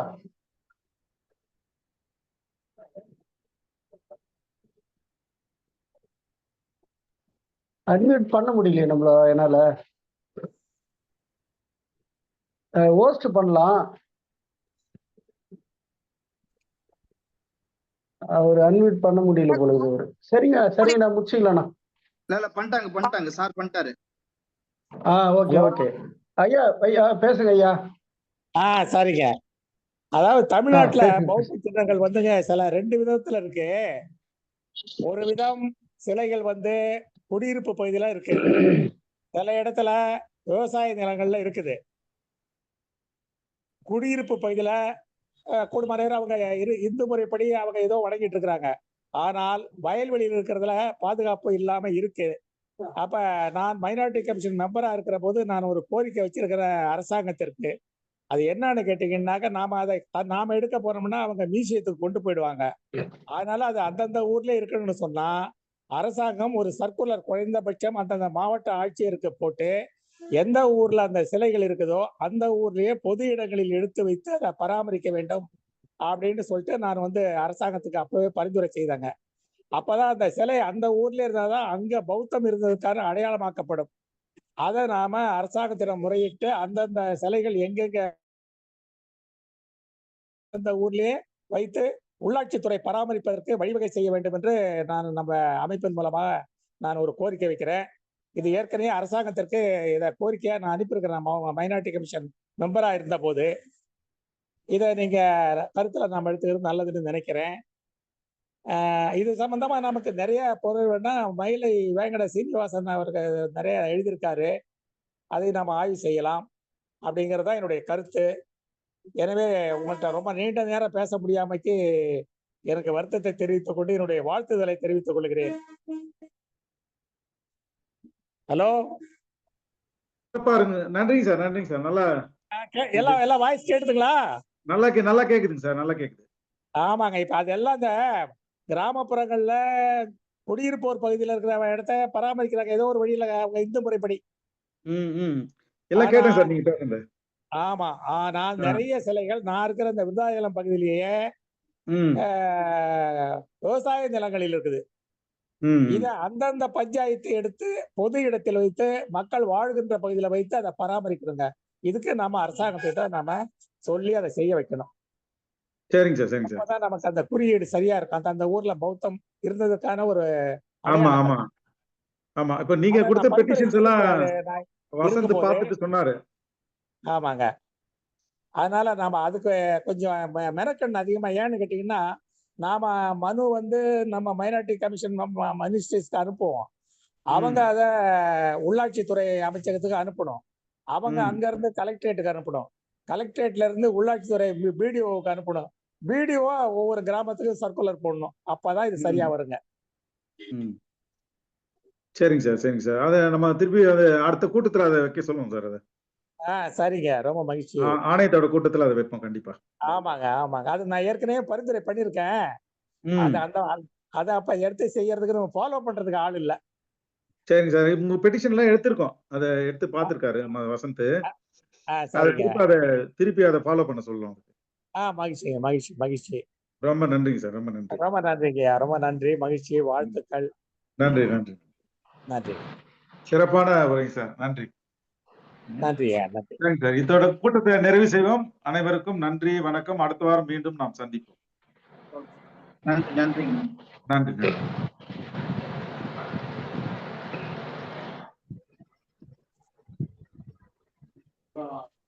எப்படி பேச தெரியும் அப்படிப்பட்ட வீடியோ கால்ல பேச தெரியும் சொன்னா பேசும்போது பேசி முடிச்சுட்டேன்.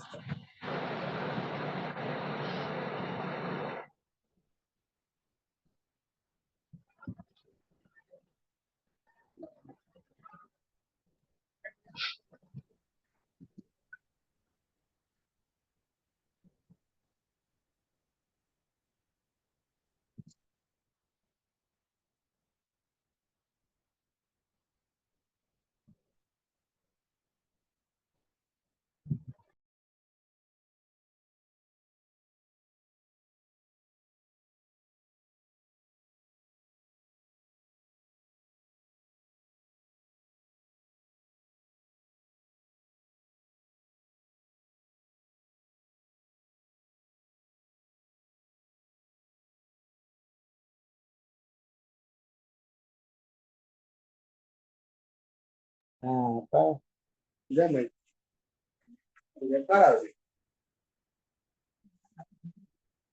ரெக்கார்ட் பண்றது, நீங்க பேசுறது ரெக்கார்ட் பண்றது. அப்படியா? அவங்க என்ன பேசிட்டு இருக்காங்க? யாரும் பேசுறது சவுண்ட். அதான் சொல்றேன், இது ஆஃப் பண்ண நல்ல அப்படியேதான் இருக்கும். சரி, இதை ஆஃப் பண்ணிட்டு எனக்கு எப்படி பண்றது?